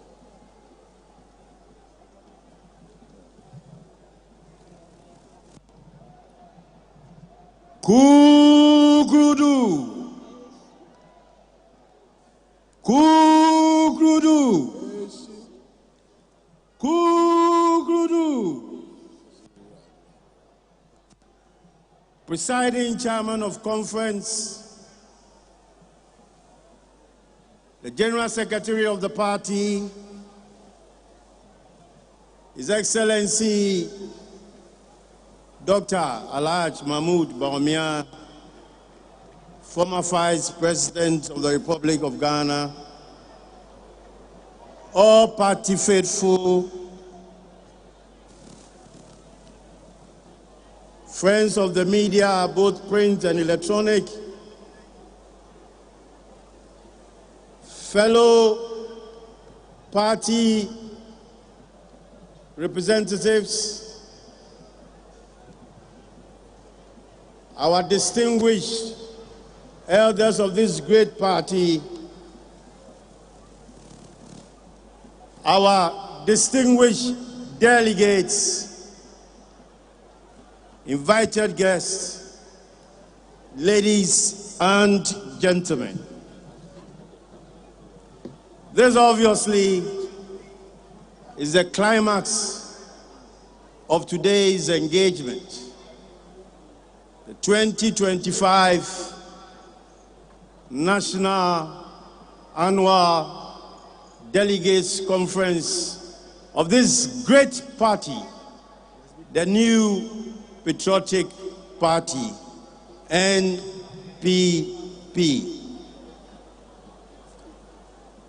Distinguished party faithful, in keeping with the tradition of the New Patriotic Party and in line with the spirit of the party constitution, the National Council of the party at this meeting on April 16, 2025, constituted a 9-member Constitution Amendment Committee following the submission of the report of the Professor Okwe-led 2024 Election Review Committee.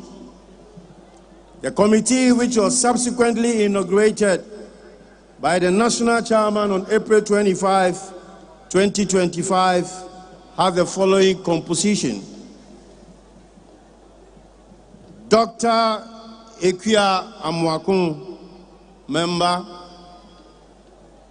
Honorable Ebenezer Gilbert Nina Nate; Dr. Antoinette Tibudakun; Honorable Diana Asonabadapa;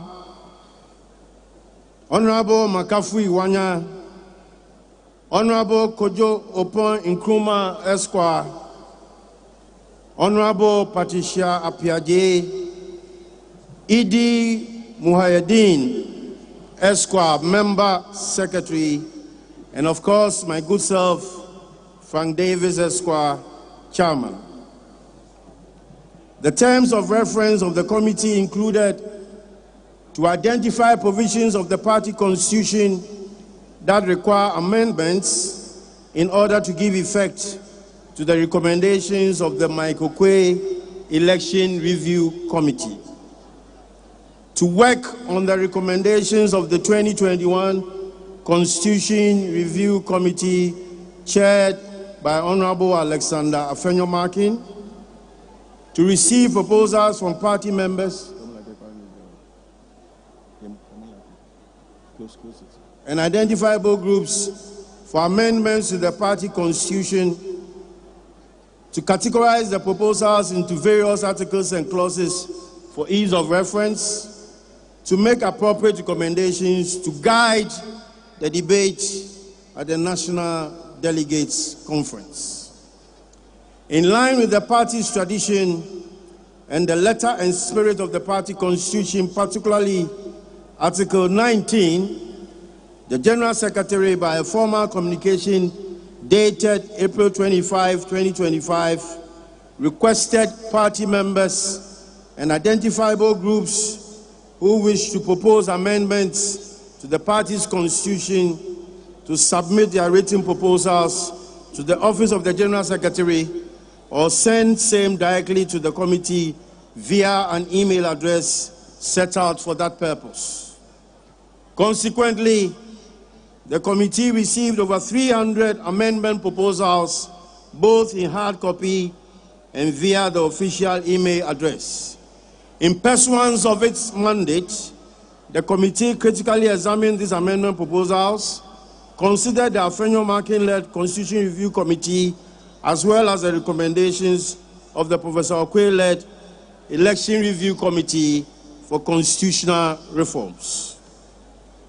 The committee then examined the provisions in the MPP Constitution in respect of which amendments have been proposed and the Constitution as a whole. While streamlining and categorizing the proposed amendments and the various articles and clauses, the committee made recommendations for their acceptance or otherwise. Where appropriate, the committee also made some modifications to ensure coherence and consistency with other constitutional provisions, and more importantly, with the time-tested tradition and aspirations of the party as enshrined in the Constitution.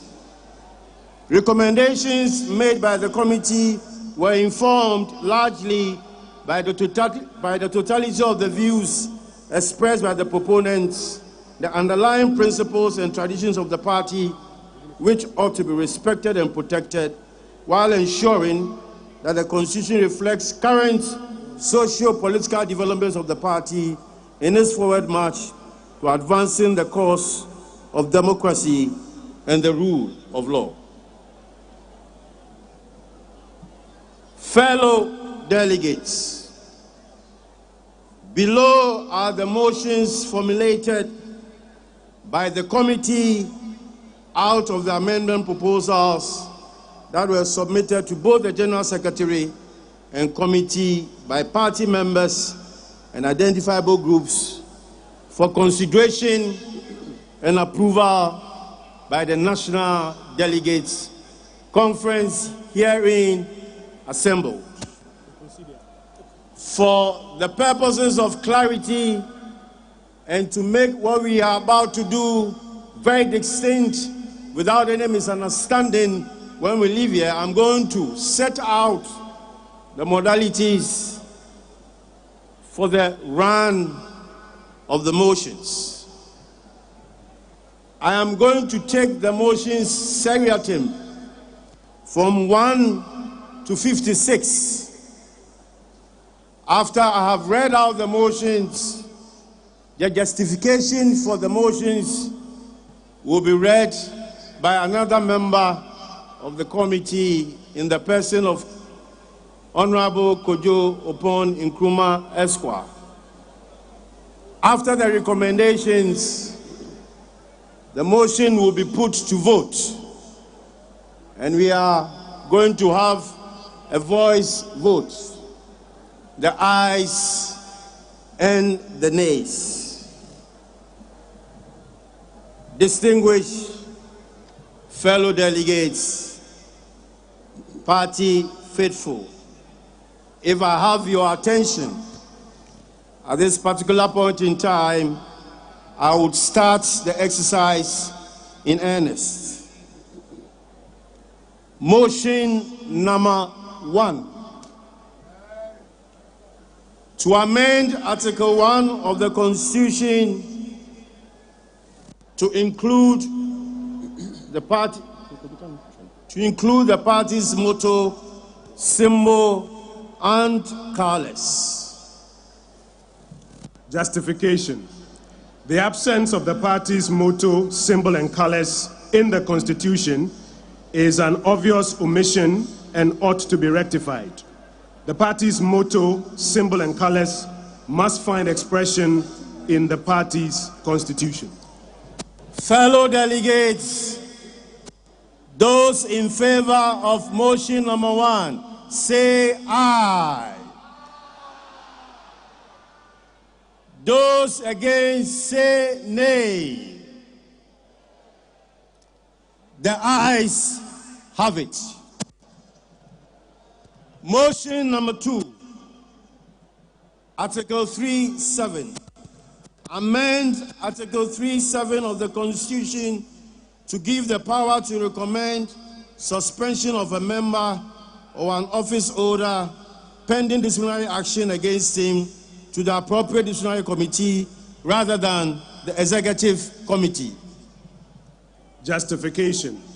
The amendment is necessary to ensure justified suspension of party executives, either elected or appointed by executive committees, only upon recommendation by the disciplinary committee, pending disciplinary proceedings against such officers. It is the disciplinary committee that shall recommend suspension, having regard to its preliminary findings. Having heard the motion loudly and the justification, distinguished delegates, those in favor of motion number 2, say aye. Those against, say nay. The ayes have it. Motion number 3, amend Article 437. Amend Article 437 of the Constitution to allow for a complaint against any constituency or regional officer, whether elected or appointed, to be filed at 1 in the case of the constituency officer, the regional executive committee, and 2 in the case of the regional officer, the National Executive Committee. Justification. The amendment seeks to achieve fair and equal treatment or handling of disciplinary matters involving elected officers and appointed officers who are at the same level of the party by providing that they should be dealt with by the same disciplinary committee. Having heard motion number 3, distinguished delegates, those in favor say aye. Those against say nay. The ayes have it. Motion number 4, amend Article 5(6). Amend Article 5(6) of the Constitution to adopt the Electoral Commission of Ghana's demarcation and cluster of electoral areas. Chairman, the justification is as follows. The EC's electoral area systems are predetermined, bereft of controversies, and involve more polling stations than the party's demarcations of electoral area. The current provision in the party's constitution is that where polling stations under an electoral area exceed 10, an additional electoral area may be created. This lack of certainty and exactitude has triggered misunderstandings in the creation of some electoral areas. The adoption of the EC's electoral area system cures any such misunderstanding or perceived mischief. Motion number 4. Those in favor say aye. Those against say nay. The ayes have it. Motion number 5. Article 6. I must say at this stage that this is a new provision. Amend Article 6 of the Constitution to provide for an electoral area executive committee structure made up of 5 members who shall all be elected, comprising the electoral area chairperson, secretary, organizer, communications officer, and electoral affairs officer. The justification is as follows, Chairman. The current system requires limited expansion to allow for increased participation and support in the management of the electoral areas. A 5-member committee enhances operational capacity and ensures a more inclusive and structured approach to supervising polling station activities. Distinguished delegates, those in favor of motion number 5, say aye. Those against say nay. The ayes have it. Motion number 6, amend Article 6(1) of the Constitution to increase the polling station executives from 5 to 7, who are all to be elected, comprising the chairperson, secretary, organizer, women's organizer, youth organizer, communications officer, and electoral affairs officer. Chairman of Conference, this committee respectfully recommends the one-man, one-vote system as a long-term electoral framework for the party. In the absence of the foundational structures for the one-man, one-vote electoral system, the proposed limited expansion, which, if approved, will represent a 40% increase in the electoral college at the polling station level, is more realistic and manageable. It has the effect of increasing the electoral college considerably while the party works on the recommended one man, one vote system. Respectfully submitted. I now put the vote. Those in favor of motion number 6, say aye. Those against, say nay. The ayes have it. Motion number 7. Amend Articles 6.1, 7.2, 9.1, and 10.7.3 of the Constitution to split or decouple the position of research and electoral affairs officer at the constituency, regional, and national levels of the party. Chairman, the amendment brings the needed focus and attention to each of the two responsibilities. Also, it is not every researcher who understands electoral matters and vice versa. Therefore, the recommendation is that separating the positions and appointing people with the requisite expertise to occupy the respective positions will inure to the party's benefit.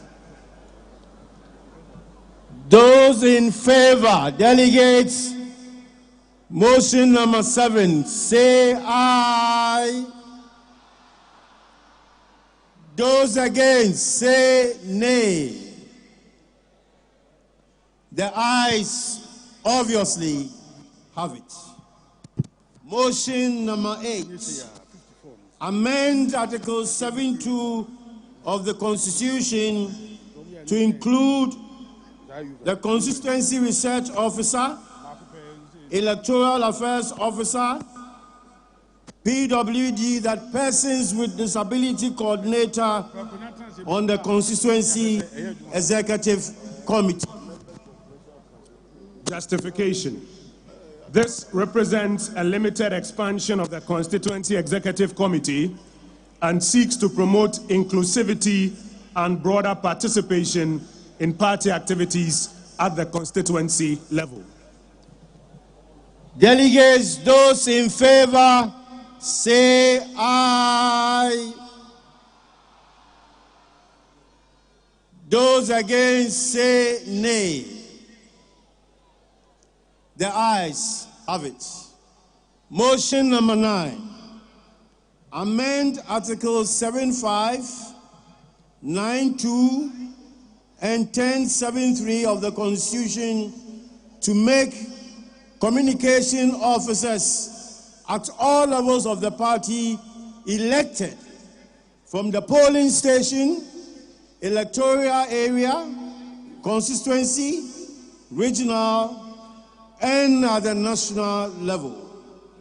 At the national level, the communication officer shall be designated the Director of Communications. Mr. Chairman, the appointment of communication officers has, in many instances, been fraught with a lot of challenges occasioned by perceptions of favoritism and lack of candor. Making the positions elective will afford the party delegate the opportunity to select persons that they think can best communicate for the party. For the avoidance of doubt, the deputy directors of communications shall remain appointed. Respectfully submitted, Chairman. Delegates in favor, say aye. Those against, say nay. The ayes have it. Motion number 10, amend Articles 7.10 and 9.7 of the Constitution to prevent party officers who get appointed into government from continuing to hold their offices. Justification. Party officers who are appointed into government should not be allowed to hold dual positions. So long as they have accepted the appointment to serve in government, it is recommended that they focus on their mandate in government and give opportunity for other equally competent party members to occupy their positions in the party. It is also in line with the provisions in Clause 10 of Article 7 and Clause 7 of Article 9, which are intended to ensure that government appointees do not hold constituency, regional, and national executive offices. Chairman, respectfully submitted. Delegates, those in favor of motion number 10, say aye. Those against, say nay. The ayes have it. Motion number 11. Amend Articles 726 and 924 of the Constitution to provide that any vacancy that may occur for whatever reason in the case of the constituency secretary and regional secretary shall automatically be filled by the deputy constituency and deputy regional secretary. Chairman, the recommendation is as follows. The deputy constituency and deputy regional secretaries, just like the substantive constituency and regional secretaries, are also elected by the same delegates at the same conference. The deputy secretaries should be able to occupy the positions of the substantive secretaries in the absence of the latter. Respectfully submitted. Delegates, those in favor, say aye. Those against, say nay. The ayes have it. Motion number 12. Amend Article 727 of the Constitution to give voting rights to national and regional officers at the constituency delegates conference at the constituency they hail from.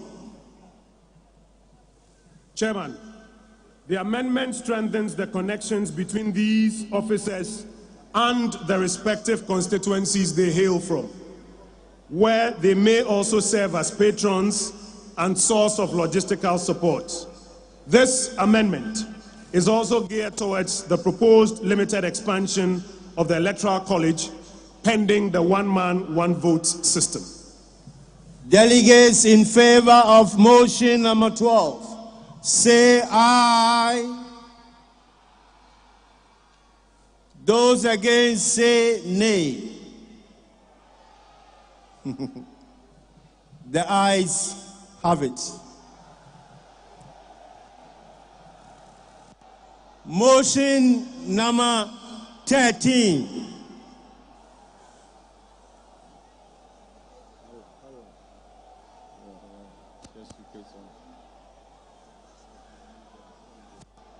Our respected and distinguished delegates, with great respect, shall we have some calm so that we carry out this exercise diligently and faithfully. Thank you. Motion number 13.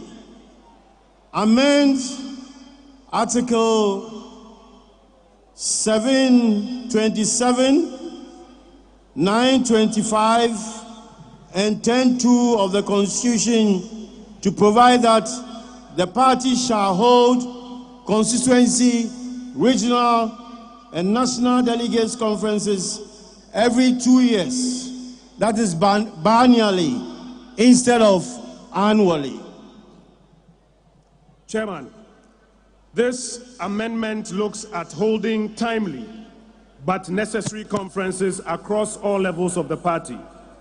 There shall also be sufficient time to hold other equally important conferences within the period before the biennial conference.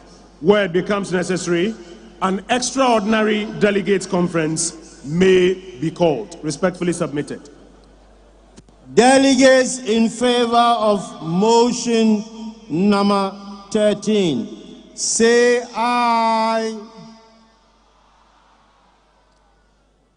Those against say nay. The ayes have it.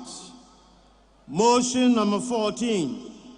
Amend Article 727B of the Constitution to give voting rights to the electoral area executives at the constituency biennial delegates conference. Chairman, currently, electoral area coordinators and all polling station executives have voting rights at constituency delegate conferences.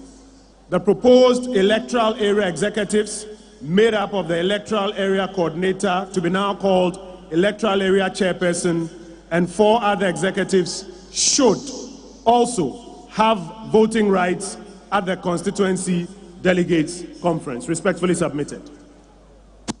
Those in favor of motion just ably recommended, say aye. Those against say nay. The ayes have it.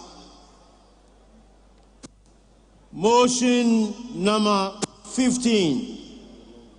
Amend Articles 729 and 927 of the Constitution to allow constituency and regional secretaries to present reports on the state of the party at the constituency and regional delegates conference with the prior approval of the constituency and regional executive committee as the case may be. Recommendation. Constituency and regional secretaries are the administrative heads of the constituency and regional secretariats of the party, and it is appropriate that they present a report on the state of the party to the constituency and regional party, respectively, to the delegates conference, with prior approval of the constituency and regional executive committee, as the case may be. Those in favor of motion number 15, say aye. Those in favor against say nay. The ayes have it. Motion number 16. Amend Articles 729 and 927 of the Constitution to require the statement of accounts to be presented by the constituency and regional treasurers at the constituency and regional delegates conference to have received prior approval of the constituency and regional executive committee as the case may be. This amendment allows the constituency and regional executive committees to scrutinize and give a stamp of approval to the statements before they are presented at the delegates conference. Respectfully submitted. Those in favor, delegates say aye. Those against say nay. The ayes have it. Motion number 17. Amend Article 7.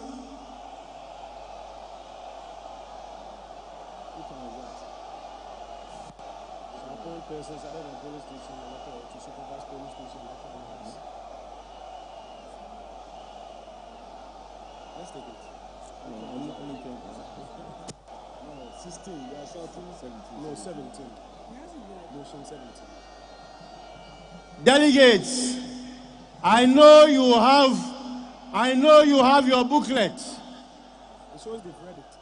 And you have also read it. Yes. So permit me to also read it, then you can respond. Thank you very much. Motion number 17. Amend Article 730 of the Constitution to provide that the Regional Executive Committee shall appoint persons other than polling station, electoral area, and constituency officers to supervise polling station and electoral area elections. Delegates in favor say recommendation, sorry. Dear delegates, please hear the recommendations. The recommendation is that constituencies are directly involved in the compilation of the album for organizing polling station and constituency elections. And therefore, it may be prudent that supervision of these elections be taken to the regional level to absolve it from any conflicting interest. Chairman. My fellow delegates, those in favor of this motion, say aye.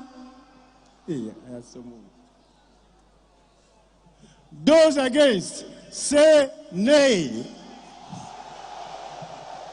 The nays have it. Yeah. That is the beauty of our democracy. This time, the nays have it. So motion number 17 has suffered a knockdown. Motion number 18. Amend Article 8 of the Constitution to specifically provide that the external branches shall have 3 representatives on the National Executive Committee and 5 representatives on the National Council.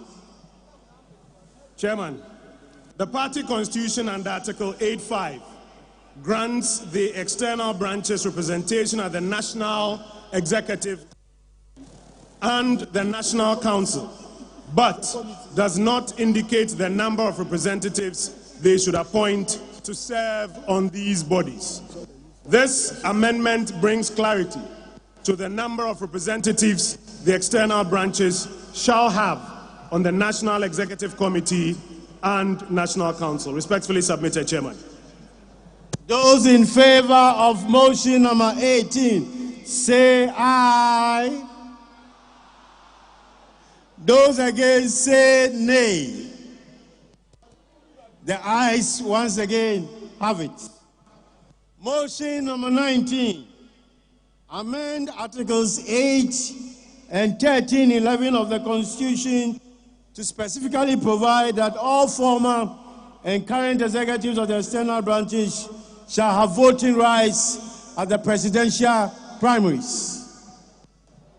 Chairman, the amendment seeks to extend the Electoral College for the presidential primaries to promote inclusivity and broader participation. This is in line with the proposed limited expansion. Delegates in favor, say aye. Those against, say nay. The ayes have it. Motion 20. Amend Articles 8 and 10(2)(f) of the Constitution to specifically provide that all current executives of the external branches shall have voting rights at the National Delegates Conference. Previously, Chairman, only 12 executives of the external branches were allowed to vote at the National Delegates Conference. This amendment allows all of them to vote, promotes inclusivity and broader participation. The amendment is also in line with the proposed limited expansion. Those in favor of motion number 20, say aye. Those against, say nay. The ayes have it. Number 21, amend Article 9 of the Constitution to include Regional Electoral Affairs Officer, Regional Research Officer. At this stage, note the decoupling of the two. Regional Legal Officer regional PWD coordinator, and the special duties officer as part of the regional executive committee. Chairman, this is in line with the proposed limited expansion of the regional executive committee. PWD, I explained early on, is persons with disability. Those in favor, delegates, say aye. Those against, say nay. The ayes have it. 22. Amend Article 9(1) of the Constitution to expand the composition of the Regional Executive Committee members to include constituency secretaries. Constituency secretaries are responsible for all administrative matters at the constituency level, and it is only proper that they are a part of the regional executive committees. Chairman, this is highly recommended. Delegates in favor, say aye. Those against, say nay. The ayes have it. Number 23 is a new provision, Article 9(1). Amend the Constitution by inserting a new provision to create a regional steering committee composed of the regional officers, chairman of the Regional Council of Elders, and regional parliamentary caucus chair. The proposed amendment aligns with what pertains at the national level, where we have a national steering committee, which is the body in charge of the day-to-day administration of the party at the national level. The regional steering committee shall also be responsible for the day-to-day administration of the party at the regional level. The regional steering committee system shall facilitate decision-making at the regional level. Respectfully submitted. Delegates in favor, say aye. Those against, say nay. The ayes have it. 24. Amend Articles 9, 10, 2, and 13 of the Constitution to grant voting rights to the regional and national TESCON coordinators and the TESCON president from each recognized tertiary institution in the country at the regional and national delegates conference, respectively. Chairman, the regional TESCON coordinators are in charge of coordinating all the activities of TESCON in the various tertiary institutions within the region. It is only proper to grant them voting rights at conference, just like the executives whose activities they coordinate. The same principle applies to the national TESCON coordinators.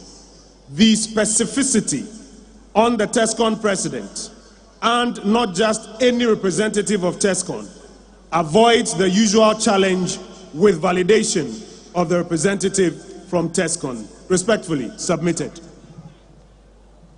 Those in favor, say aye. Against, say nay. The ayes have it. 25. Amend Article 10(2) and 13(11) of the Constitution to grant voting rights to the TESCON president, and not a representative from TESCON, from each recognized tertiary institution at the regional and national delegates conference.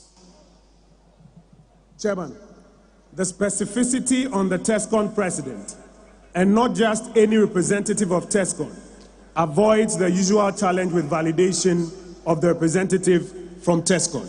Recommended. Delegates in favor, say aye. Those against, say nay. The ayes have it. 26.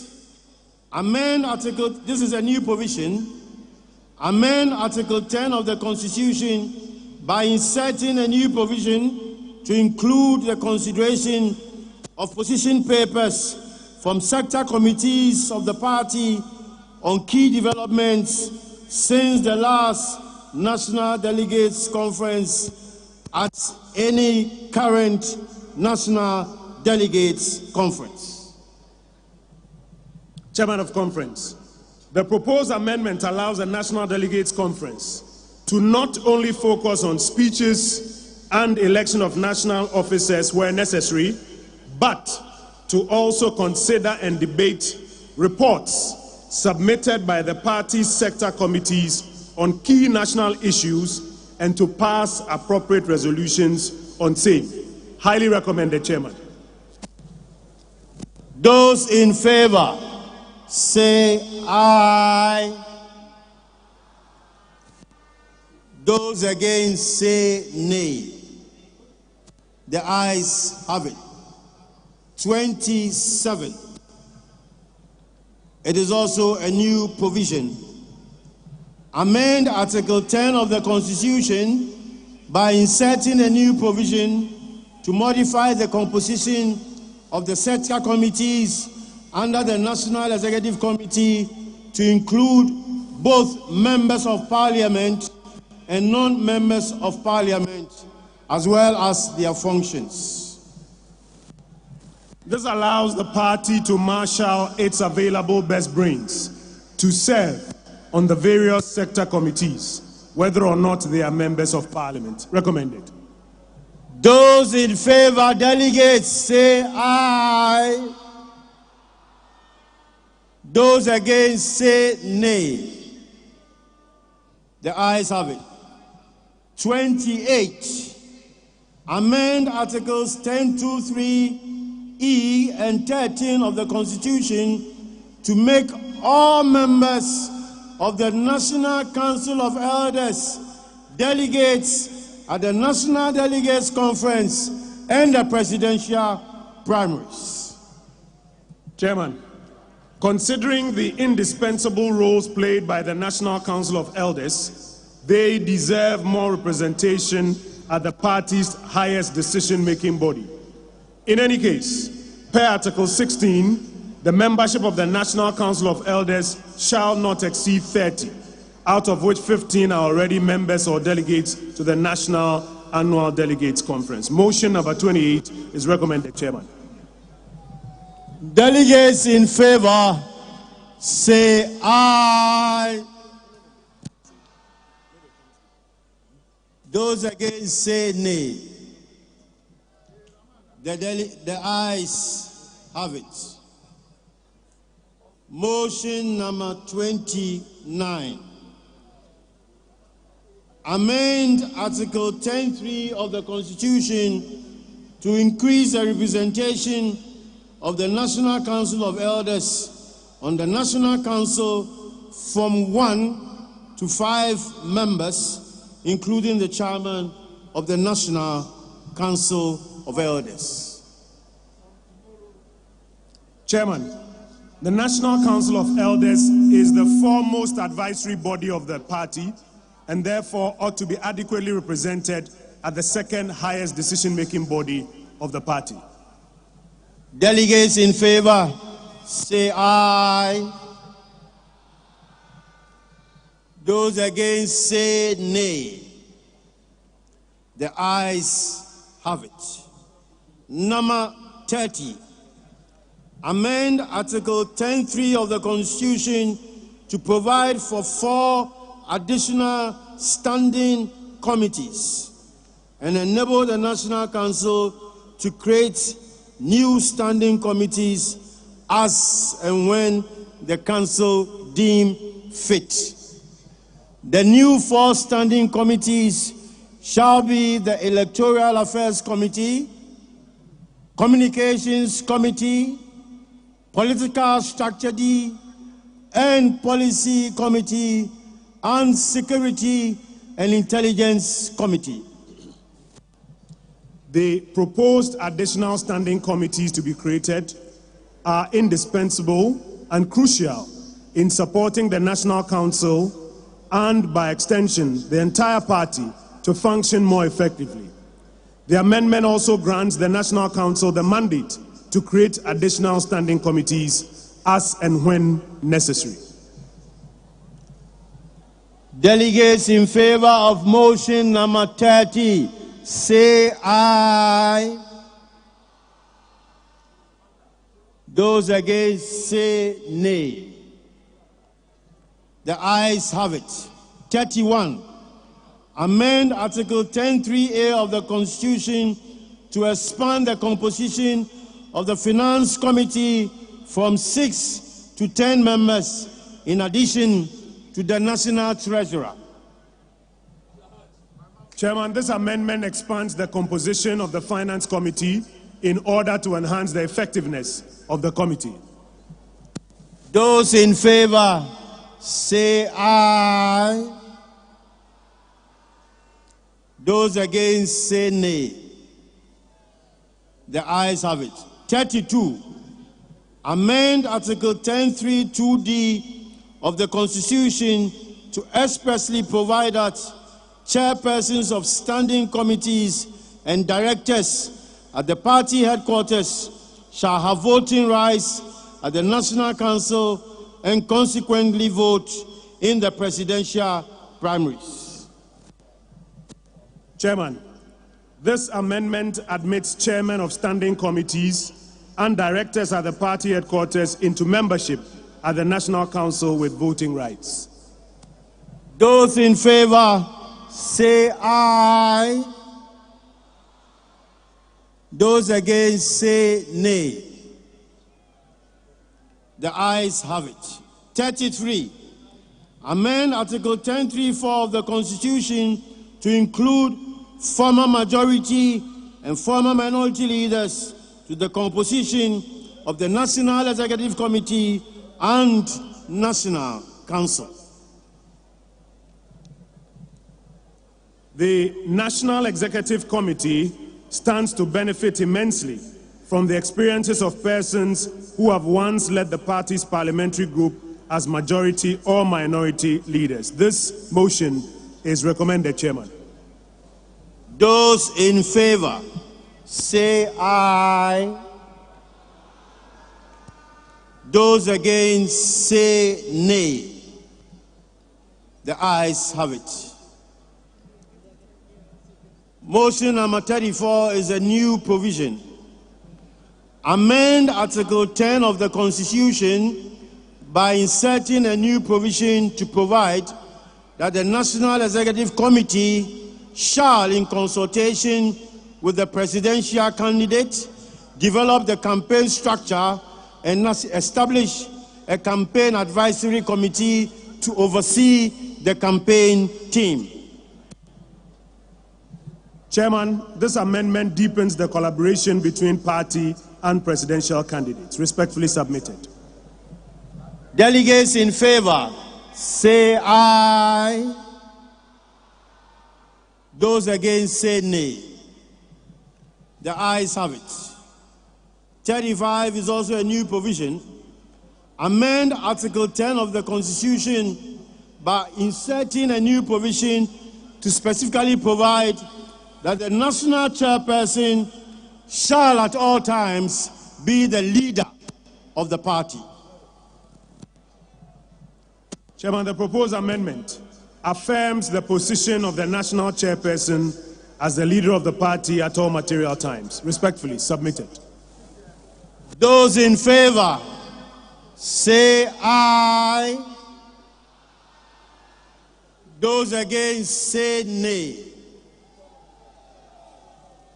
The ayes have it. 36.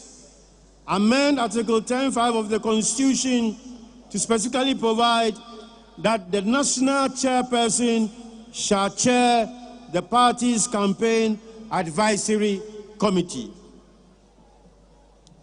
The national chairperson, as the leader of the party, should chair the party's campaign advisory committee to enhance collaborative work between the party and the campaign. Delegates in favor, say aye.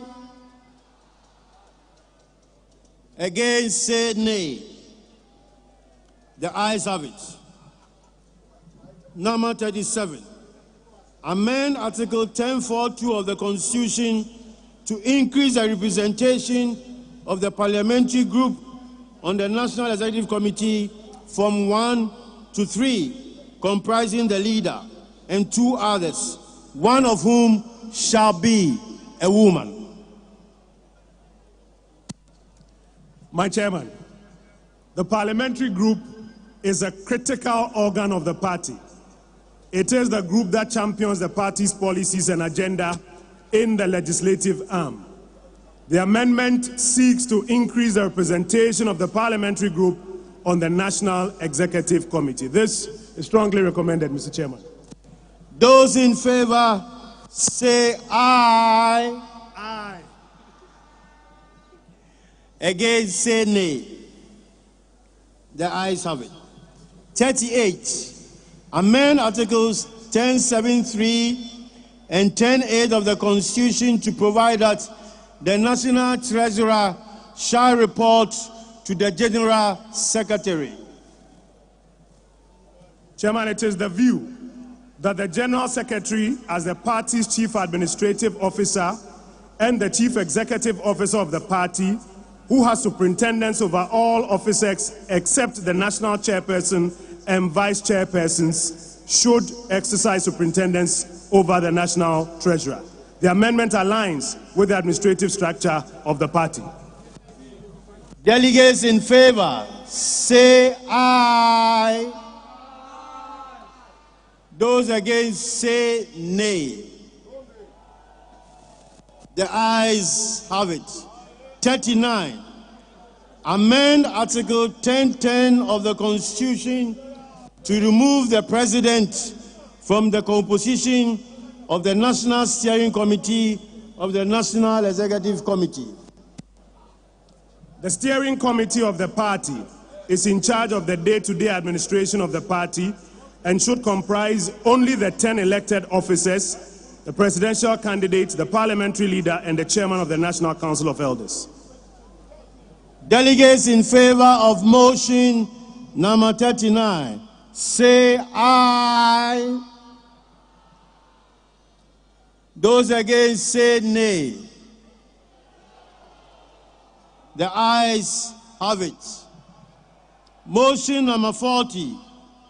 Amend Article 11 of the Constitution to specifically include a provision that allows the Constituency Executive Committee to remove a polling station or electoral officer from office with the prior approval of the Regional Executive Committee upon receipt of a petition from a member. Chairman, the current Constitution has no provision on how polling station and electoral area officers may be removed from office. This new provision clarifies this. Respectfully submitted. Those in favor, say aye. Those against, say nay. The ayes have it. 41. Amend Article 11 of the Constitution to include a provision requiring the need for the body to be constituted by the Executive Committee to recommend removal before the summoning of an extraordinary delegates conference for the purpose of removing an elected officer from office and for specific timelines for the removal process of such elected officer. Chairman, this amendment brings clarity in the removal of officers and avoids the convening of an extraordinary delegates conference without recommendation from the body constituted by the Executive Committee. Those in favor, say aye. Those against, say nay. The ayes have it. 42. amend Article 11.7 of the Constitution to explicitly provide guidelines and procedure for the removal from office of an appointed officer or executive to be done by the relevant executive committee with prior approval of the immediately higher executive committee. This amendment, Chairman, clarifies the process for removal of appointed officers. Submitted. Those in favor, say aye. Those against, say nay. The ayes have it. 43. That's a new provision. Amend the Constitution by inserting a new provision to provide that national officers, ministers, deputy ministers, CEOs, and other government appointees who file to contest to become a parliamentary candidate of the party in a constituency with a sitting member of parliament shall resign their positions at least 12 calendar months to the national general elections. Chairman, this is to ensure fair competition and a level playing field to all prospective aspirants for the position of parliamentary candidate. Recommended. Those in favor, say aye. Those against, say nay. The ayes have it. 44 is a new provision. Amend Articles 12 and 13 of the Constitution and insert a new provision to grant voting rights to former members of Parliament, former parliamentary candidates, former metropolitan, municipal and district chief executives, former ministers, former deputy ministers who are card-bearing members of the party at the parliamentary and presidential primaries. The amendment seeks to expand the Electoral College for the presidential primaries to promote inclusivity and broader participation, and is in line with the proposed limited expansion. Delegates in favor, say aye. Those against, say nay. The ayes have it. 45 is a new provision. Amend Articles 12 and 13 of the Constitution and insert a new provision to grant voting rights to former constituency executives and former regional executives at the parliamentary and presidential primaries. The amendment seeks to expand the Electoral College for the presidential primaries to promote inclusivity and broader participation, and is in line with the proposed limited expansion. Those in favor, say aye. Those against, say nay. The ayes have it. 46. Amend Article 13(1)(6) of the Constitution to provide that national officers, ministers, deputy ministers, CEOs, and other government appointees who file to become the presidential candidate of the party shall resign their positions at least 24 months to the national general elections. This amendment, Chairman, is to ensure fair competition and a level playing field to all prospective aspirants for the flag bearership slot. Delegates in favor, say aye. Those against, say nay. The ayes have it. 47. Amend Article 13(1)(9) of the Constitution to completely abolish and do away with the special electoral college and super delegates system. Chairman, The Special Electoral College system, which was introduced in the 2009 constitutional amendment to shortlist aspiring presidential candidates, is believed to have outlived its usefulness. This is recommended, Chairman. Those in favor say aye. Those against say nay. The ayes have it.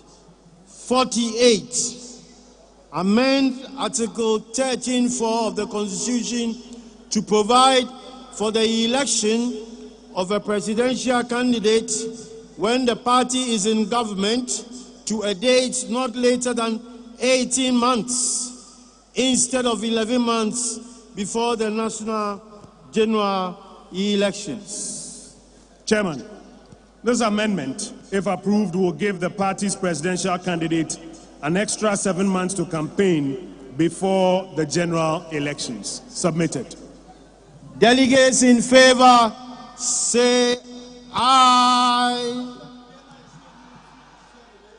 Those against say nay. The ayes have it. 49. Amend Article 13(11) to grant voting rights to 5 members of the Constituency Council of Elders and 10 members of the Regional Council of Elders at the presidential primaries.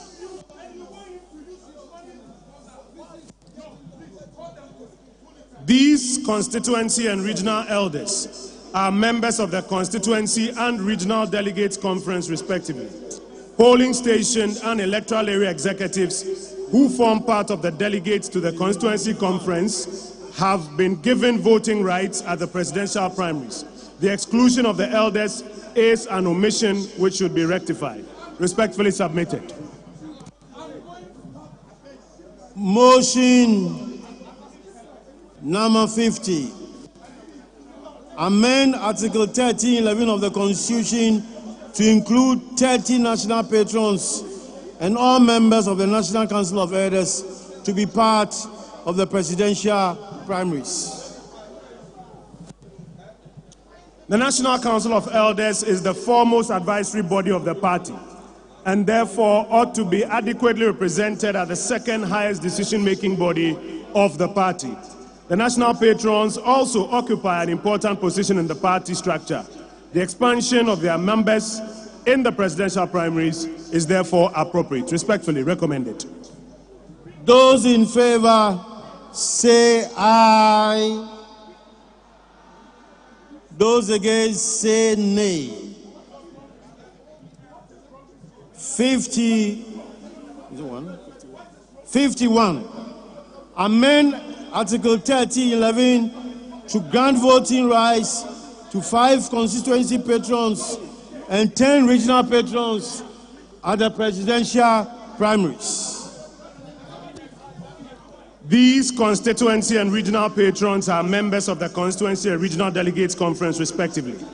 Polling station and electoral area executives who form part of the delegates to the constituency conference have been given voting rights at the presidential primaries. The exclusion of the patrons is an omission which should be rectified. Delegates in favor say aye. Those against say nay. The ayes have it. 52. Amend Article 13(11) to grant voting rights to 1 TESCOM patron from every recognized tertiary institution in the presidential primaries. 52, right? 52. Chairman, this amendment allows for inclusivity and broader participation. This is in line with the proposed limited expansion. Those in favor say aye. Those against say nay. The ayes have it. 53. Amend Article 15(3) of the Constitution to make all female delegates at the National Delegates Conference eligible to vote for the position of National Women Organizer. Chairman, the current regulations on the election of the National Women Organizer is not inclusive. This amendment, if approved by conference, will allow all female delegates, I repeat, all female delegates, to participate in the election of the National Women's Organizer. Recommend the chairman. Delegates in favor, say aye. Those against, say nay. The ayes have it. 54. 54.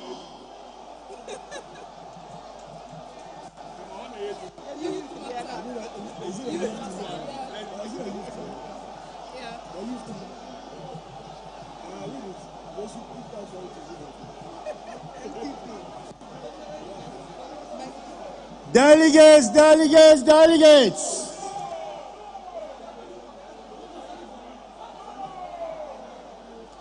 Delegates, delegates, delegates. Permit me to read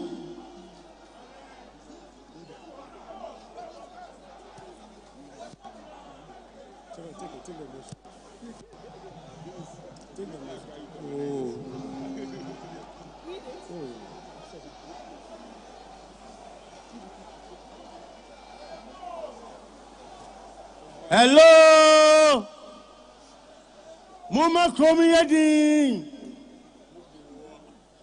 Kromiyadi. 54.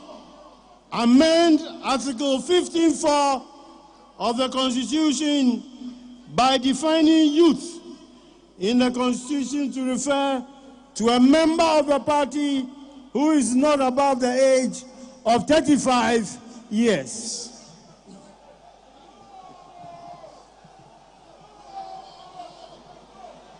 My chairman, the age limit for youth per all the international conventions and national laws shows that the highest age limit is 35. The UN puts the age bracket between 15 and 24 years, the WHO between 15 and 29, UNICEF between 15 and 24, the ILO between 15 and 24, the African Youth Charter between 15 and 35. In Ghana, the National Youth Authority Act, Act 939, defines a youth as a person between 15 and 35.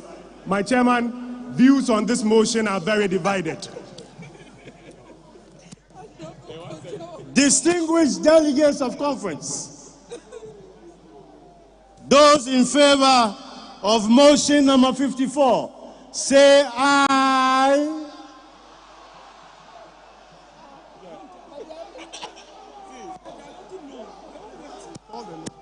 Those against, say no.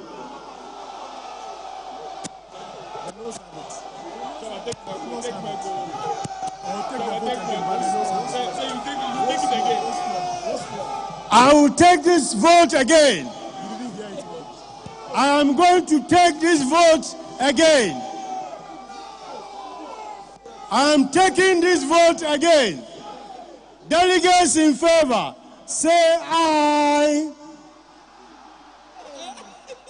Those against, say nay. Nay! Nay! Nay!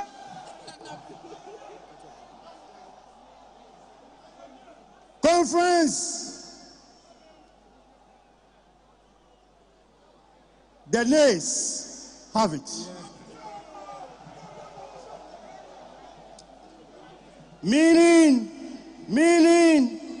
we revert to the status quo, which puts the birthing age of youth at not above the age of 40 years. 55.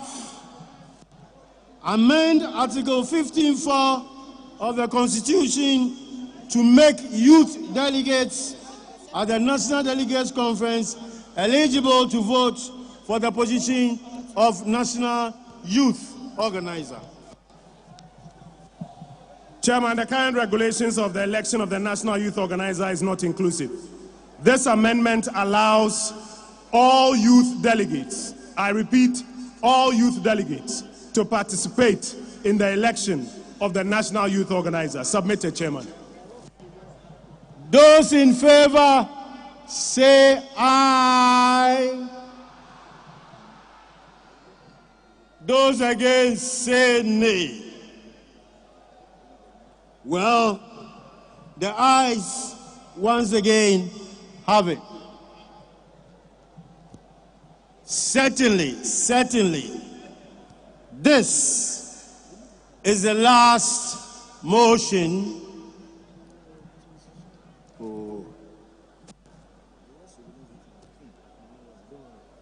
56. Amend Article 15(5)(d)(e) and related provisions that refer to national coordinator at all relevant levels. To refer to the national coordinators as coordinators as NASARA organizers. Chairman, by the nature of their functions, NASARA coordinators should be referred to as NASARA organizers, just as is done with women and youth organizers. Presiding Conference Chairman, General Secretary of this great party, before I draw down the curtain on this National Annual Delegates Conference, I'll read. We didn't vote on this one. Oh, sorry. Those in favor of motion number 56, say aye. Those against, say nay. The ayes have it.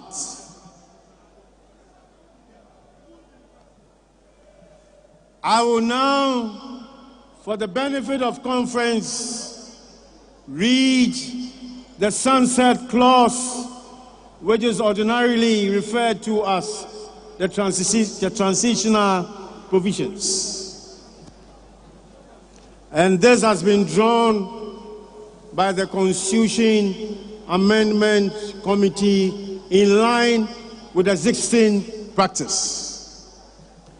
Whereas the National Council of the party has, pursuant to Article 13(1) of the Constitution, scheduled January 21, 2026 as the date to elect the party's 2028 presidential candidate. The National Annual Delegates Conference has on this day, the 19th day of July 2028, adopted the proposed amendment 2025, adopted the proposed amendment to expand the Electoral College for the election of the party's presidential candidate to include all former members of Parliament, all former parliamentary candidates, all former MMDCs, all card-bearing former ministers, all card-bearing former deputy ministers, all former regional executives, all former constituency executives, all former branch executives, all the members of the National Council of Elders, the members of the National Council of Patrons, regional and constituency patrons, regional and constituency elders, and TESCON coordinators. The National Annual Delegates Conference has on this day adopted a proposed amendment to expunge the Special Delegates Electoral College from the Constitution. The term of office holders in the party from polling station to the national level has not expired. I repeat, has not expired. Accordingly, the prospective members who are to be afforded the right to form part of the structured offices at various levels by elections shall have their rights held in abeyance until upon the expiration of the tenure of the incumbent office holders. Now, therefore, it is proposed that for the avoidance of doubt,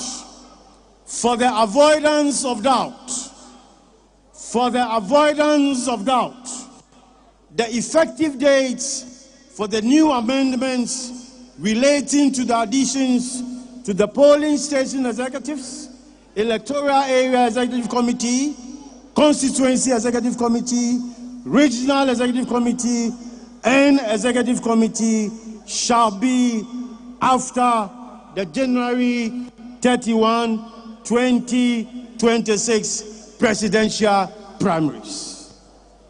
However, as adopted by the National Delegates Conference on this fateful day, and given the fact that the dates of the conduct of the presidential primaries have been set by the Constitution in accordance with the dictates of the Constitution, the provisions pursuant to the expunging of the Special Electoral College and the expansion of the Electoral College for the presidential primaries to include former executives, former regional executives, former external branch executives, former members of parliament, former parliamentary candidates, former MMDECs, former card-bearing ministers and deputies, TESCON coordinators, party patrons and elders shall take effect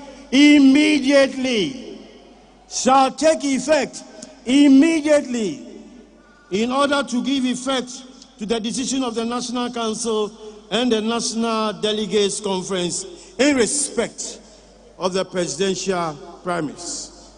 This motion, which only seeks to bring clarity on the effect of the adoption of these amendments by conference on this day, is hereby moved for the consideration of conference.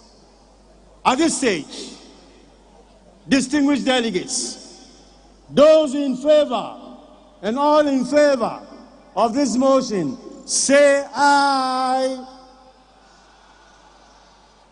Those against, say nay.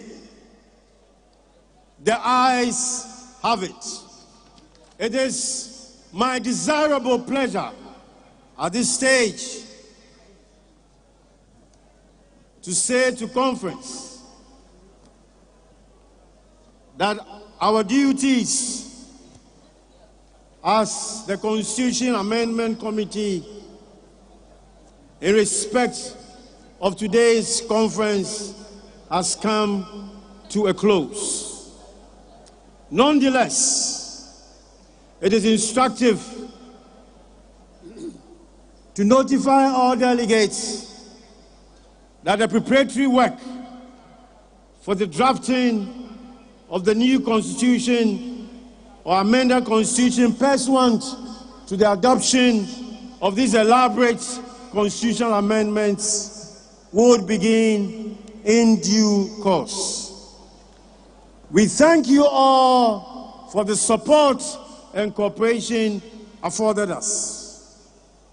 God bless all our distinguished delegates. God bless the great NPP party, and God bless our homeland, Ghana, and make her great and strong.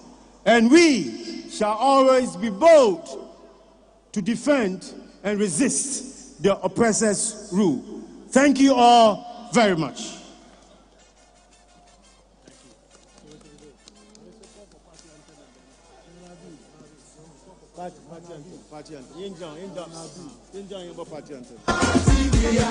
Thank you, yes. Party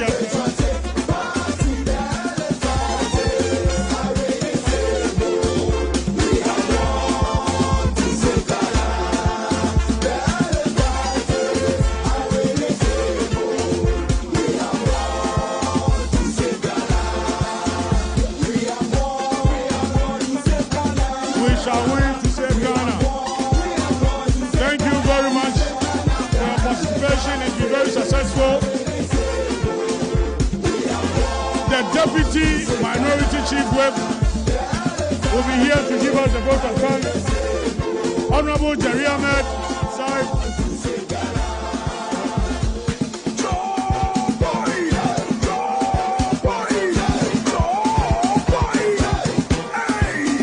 Honorable Jerry Ahmed, give us the vote of thanks.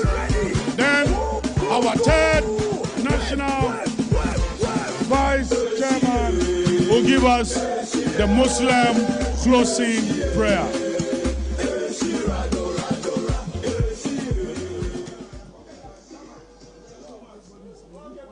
The Honorable Acting National Chairman, distinguished representatives of the former presidents, the former vice president, national executive members, national council members, my respected minority leader, honorable members of parliament, the Constitution Amendment Committee, the Planning Committee, our hard-working delegates, invited guests, ladies and gentlemen. It is a distinct honor and a privilege to offer the vote of thanks at this landmark gathering of our great party, the New Patriotic Party. On behalf of the organizing team and the entire party leadership, I wish to express our deepest gratitude to all of you for your presence, commitment, and continued dedication to the ideals and progress of the NPP. Let me begin by sincerely thanking the representatives of our former presidents, His Excellency Nana Addo Dankwa Akufo-Addo, His Excellency John Agyekum Kufuor, for conveying their messages and solidarity with this conference.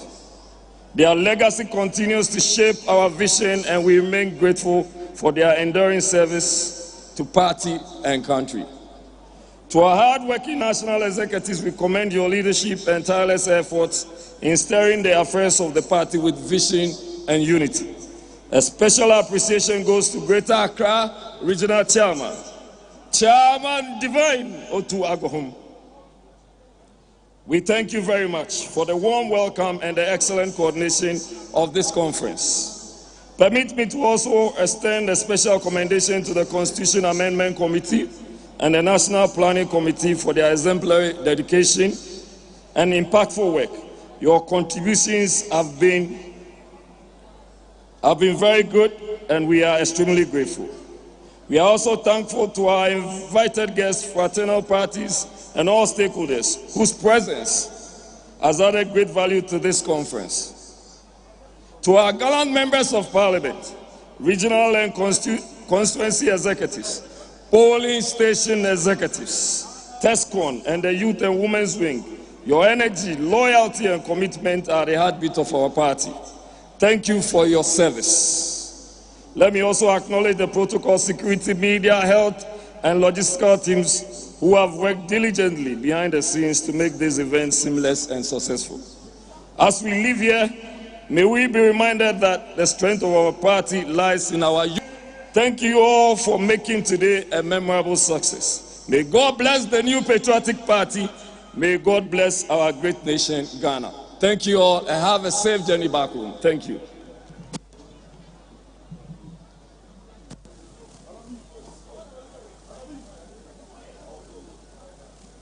Bismillahirrahmanirrahim. Your Excellency, the former Vice President of the Republic of Ghana, our acting national chairman, the former Second Lady of the Republic of Ghana, the Chief of Staff, the former Chief of Staff, the General Secretary.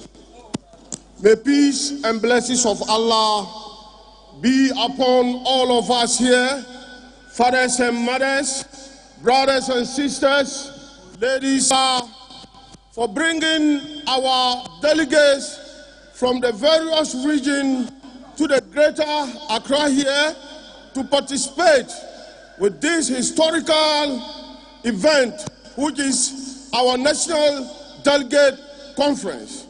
We are thanking the Almighty Allah for bringing them in peace, and we ask God, Almighty Allah, to send each and everyone here to his or her constituency safely, and inshallah, we will get that. In this case, رَبَّنَا زَلَّمْنَا أَنفُسَنَا وَإِن لَّمْ تَغْفِرْ لَنَا وَتَرْحَمْنَا لَنَكُونَنَّ مِنَ الْخَاسِرِينَ اللهم ثبتنا على الإيمان وثبتنا على المسلم. ربنا آتنا في الدنيا حسنة وفي الآخرة الحسنة وقنا عذاب النار. إن الله والملائكة يصلون على النبي يا أيها الذين آمنوا صلوا عليهم وسلموا تسليما.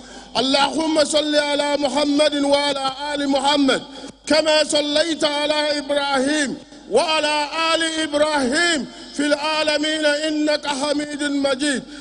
الحمد لله رب العالمين الرحمن الرحيم مالك يوم الدين إياك نعبد وإياك نستعين اهدنا الصراط المستقيم صراط الذين أنعمت عليهم غير المغضوب عليهم ولا الضالين. وآخر الدعوان أن الحمد لله رب العالمين. Thank you, Al-Hajj Masaudu. We are grateful to all of you. We pray that the good Lord will take you to your various regions and to your various constituencies. It's been a very, very fruitful conference, incident-free, and that is what we expected it to be. Thank you very much once again.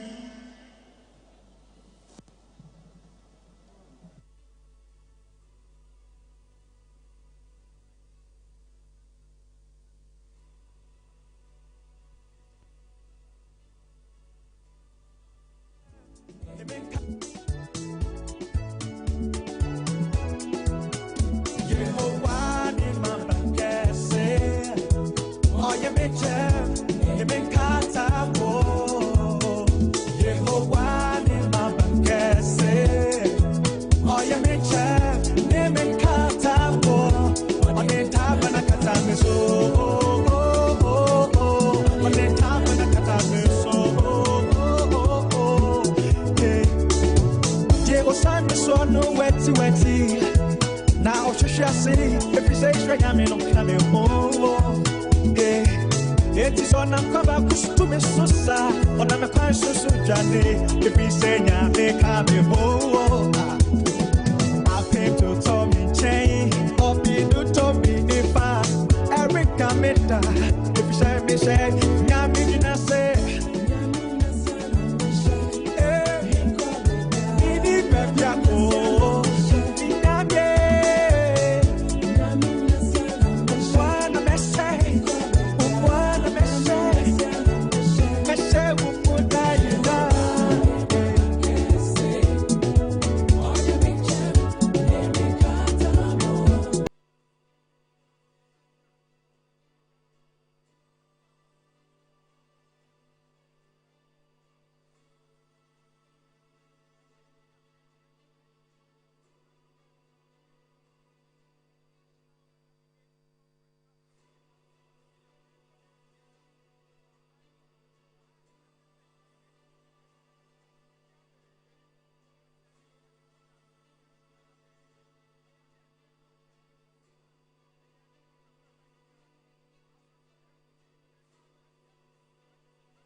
anymore.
It's men, and up to now nobody has called to say anything.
To be heard by the committee.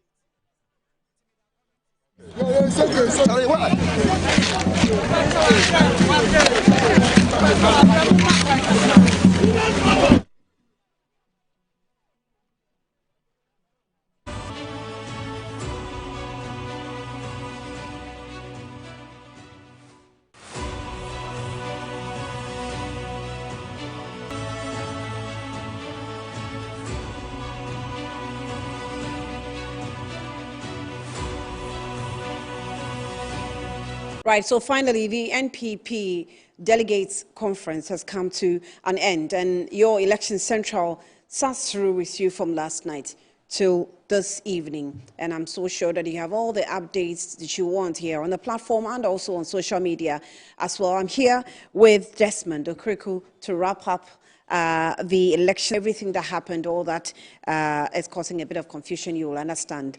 Before I get to Desmond, who is standing on social media on the screen to bring us some exciting updates, let's cross over to Michael Addo. He's there, he's leading the... It means that he's going to tax you more. Apart from that, now the doom saw, where in the world that you can pay tax for doom saw? When they take your light off, then they said pay doom saw. You know, now that one is not unacceptable. And when you are going to the mining sector too, when the MPP was, you know, £1 was selling about 13,000, but now NDC is selling it 8,000. So where are they taking the money to? You see, so if you take your people's money or you make tough law for your people, you pay in 2028 election. Because when the MPP was, we make flexible the same for the miners to enjoy, you know, because gold price is the only price that is determined by international market. So nobody can sit in Ghana to determine the price for the gold miners.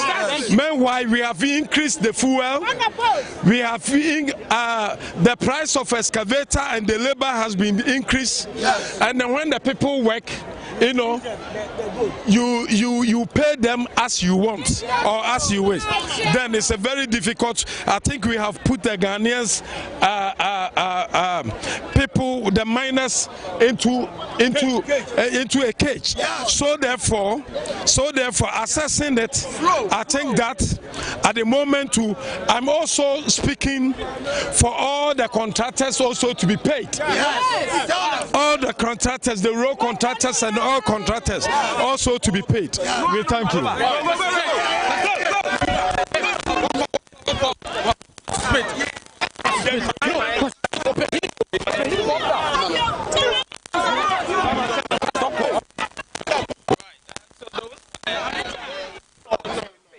From Chairman the Ashanti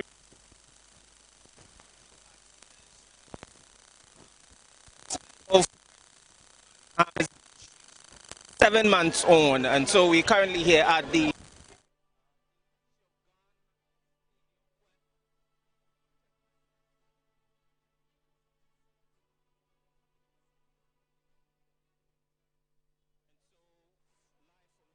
few minutes. Desmond. Yeah, so we just had there, and you know, he's always like that. Don't worry, just bring it out. We're just going to take a look at some of the proposals that have actually been amended. We're going to be sharing some with you, and there are two of them that were not amended. The delegates did not agree to that. We'll talk about that also, and then we'll get onto social media to share with you what is going on X and all of our platforms. So let's get right into it. So motion number 1 says that amend Article 1 of the Constitution to include the party's motto, symbol, and colors. And you heard the eyes and all of that. And so it was amended. This one was amended. Now move on to the next one. Let me just get that real quick to motion number 2. Says that amend Article 3.7 of the Constitution to give the power to recommend suspension of a member or an office holder pending disciplinary action against him to the appropriate disciplinary committee rather than the executive members. And this one was also amended. And so that was motion number 2. Moving on to motion number 3 here, it says that amend Article 4.3 of the Constitution to allow for a complaint against any constituency or regional officer, whether elected or appointed, to be filed at 1 in the case of the constituency officer, the regional executive committee, and 2 in the case of the regional officer, the national executive committee. And this was also accepted, and so that was amended there. So we'll go to motion number 4, amend Article 5(6) of the Constitution to adopt the Electoral Commission of Ghana's demarcation and cluster of electoral areas. And I heard the Honorable Kojo Oponkruma talk about this, that for now the party is not exactly using the demarcations of the Electoral Commission. And so this is what they want to do now, to go by the EC's demarcations, across the country for the electoral areas. And that has been amended. Also, the delegates agreed to that. Right, let's move on to motion number 5, and I'll be sharing, we'll get to 17, which was not amended in a bit.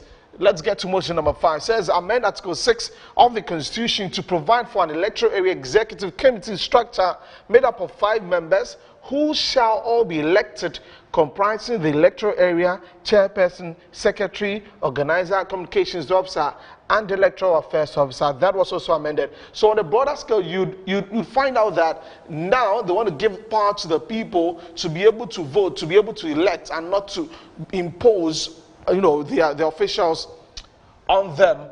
And so we'll get to motion 17. Let me just put this on, and then we'll cross over to the Michael Addo is speaking to one of the big wigs of the party. So let's take that. When we come back, we talk about motion 17.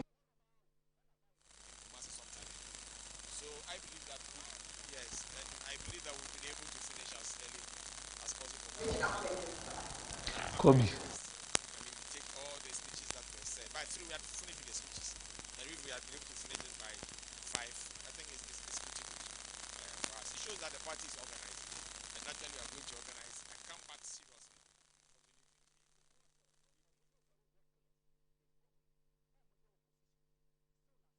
All right, so that's my colleague, Michael.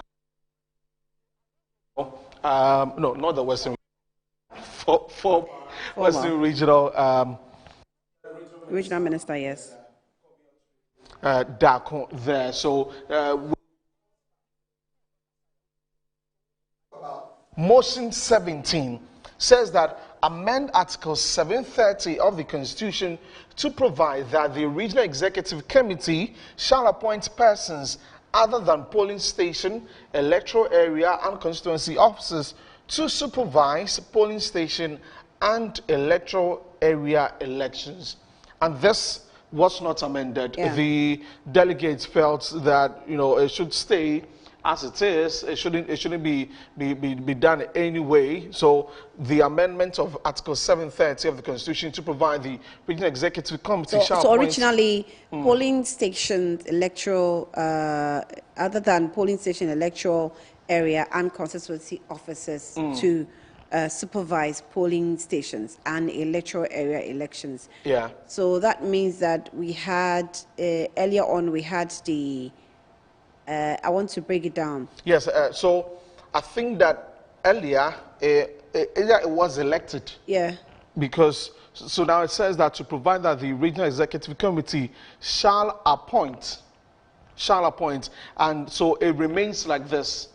It remains like this. So it's just going to be for that area. It's just going to be just appointment of such persons, the polling station, electoral area, and constituency officers to supervise polling station and electoral area elections. So that is motion 17 that wasn't amended. So let's cross over to the University of Ghana Sports Stadium again, and let's see who my colleague Michael Addo is speaking to. Has been ingrained in the minds of the MPP people, and that is why they rejected that particular proposal. The other one also had to do with the youth, the age of 35 years, dropping the age from 40 to 35 years. But I believe that is the first step. I believe with time they will understand, and then maybe we can change. But for now, we need to find a manager to manage them, and that's why maybe they themselves have always deferred to an older person to manage their affairs. Because in Ghana, we always put the age bracket around 40 years for the youth. So if they are accepting 40, at least that person can manage it. With time, they will understand it and maybe they might bring it down. What do you make of persons making themselves available to lead a party currently? Oh, it's good. It's good. I mean, it shows that the party has been training people or exposing people to leadership. And it gives them the sense that they can also try their best or put their best foot forward to seek the mandate of the MPP people to be maybe opposition leader, to start fighting for the good of our country. So it's good. It shows that we have the men. And consistently we've said that we have the men. I mean, the last election, like I tell everybody, all the surveys that had come up shows clearly it was a matter of bread and butter. And everybody knew where the problem was coming from. And that is the same reason why even the NDC, who has now gotten fuel reduction in price from $120 to $65 per barrel, can still not even half the price of fuel, but rather adding 4.5 Ghana cedis to a litre. It shows that COVID has created a problem we needed to solve. But the NDC lied to everybody that COVID was not a problem. But now they've come to face it in reality now that they are also governing the country. So I want to tell every Ghanaian to understand one thing. The MPP have consistently ruled this country with the truth. It's the propaganda that sometimes sway people to do otherwise. And I want to assure Ghanaians that when they bring us back in 2028, we've learned our lessons. We'll do whatever it takes to make them also happy and keep this country. Now, why this early conference, if I may put it?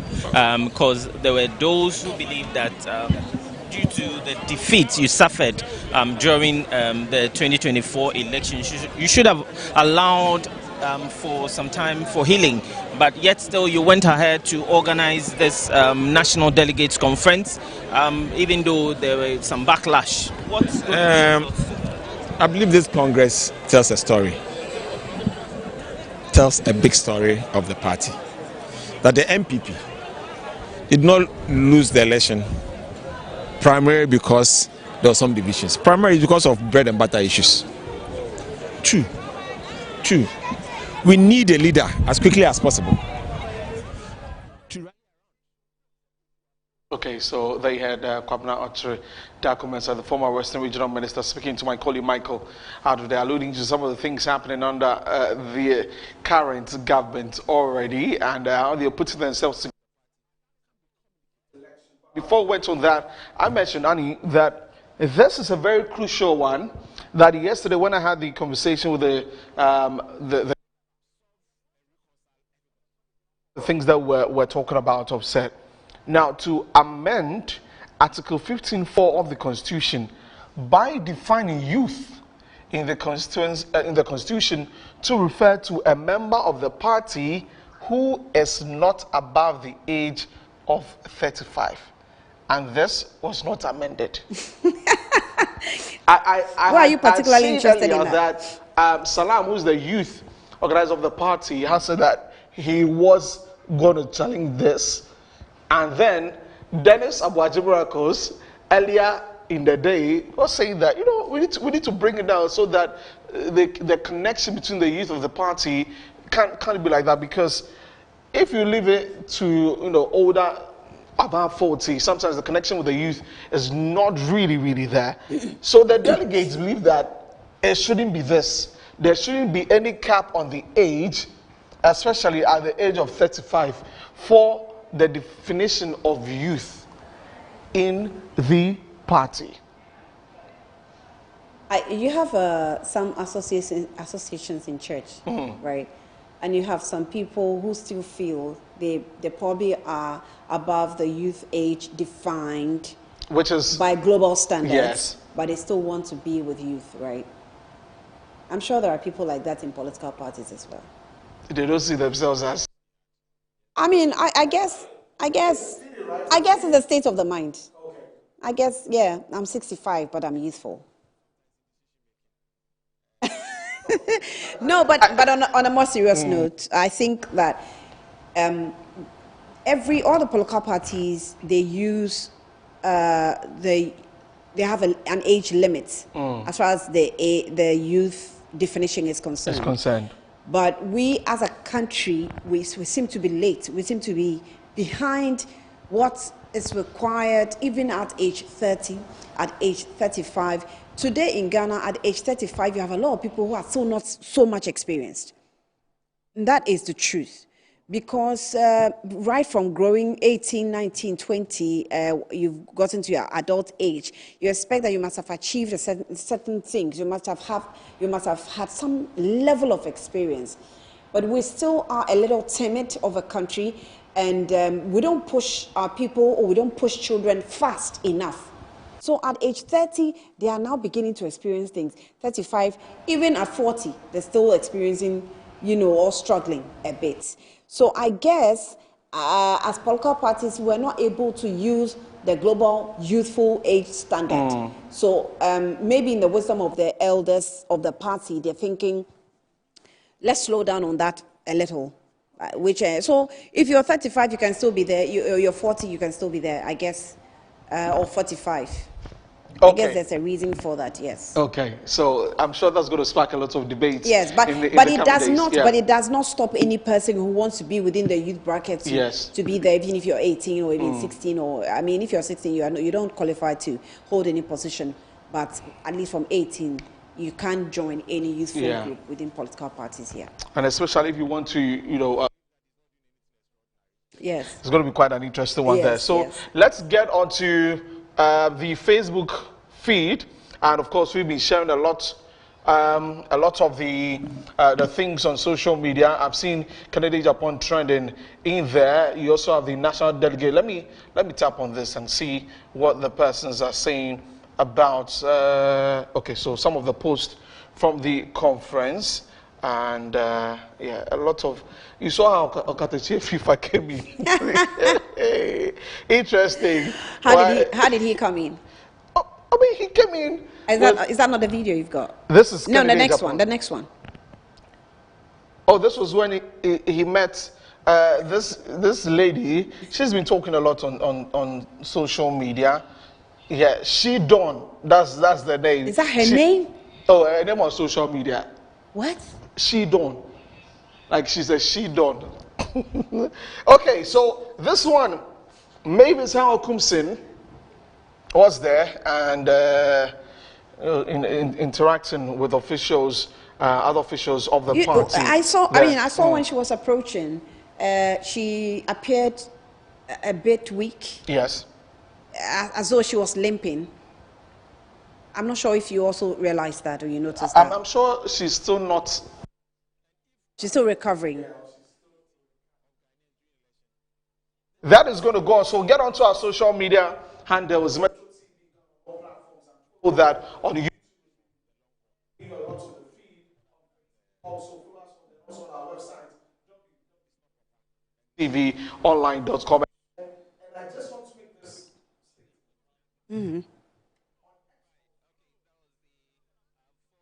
Colleague reporting. Annie, are tagging people on the field to touch her. So we've seen those pictures. We've seen the persons who are making. So all we need to do is just take screenshots and do the right thing. It's as simple as that. I mean, so just Vanessa must be careful wherever she is. I mean, I'm not sure why anybody will call on people to just go and beat somebody. I'm not sure why, but we will follow through and do the right thing. Yeah. So the executives have said a lot. Dr. Baumia has called on the His Excellency John Dramani Mahama to investigate what happened in Ayawaso West Wogon. Ablekuma North.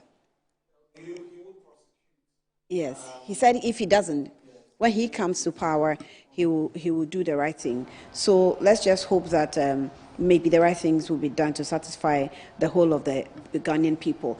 All right, so this has been your Election Central. Desmond, thank you. We've been here from last night till today. We'll draw the curtain here because everything is done. But during the week, all programs on social media, on Metro TV, the current affairs program for Good Morning Ghana, Good Afternoon Ghana, and Good Evening Ghana indeed, will take time to unpack everything that happened at the conference and all motions that were adopted and those who were not adopted. Will have the party executives partake in the discussions, and we definitely will bring you all the understanding you need. Desi, thank you for coming through. Thank you. And you too, viewers, thank you for being with us. We are your Metro TV, your Election Central.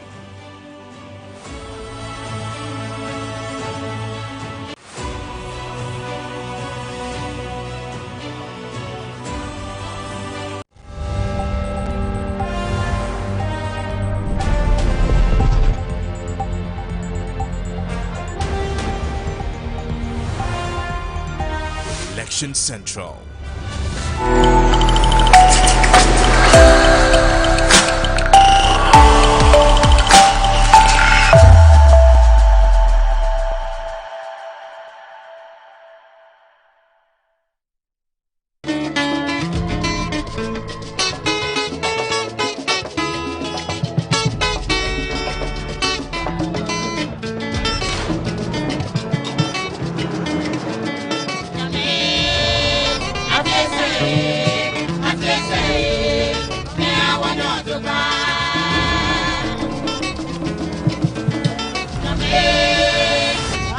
I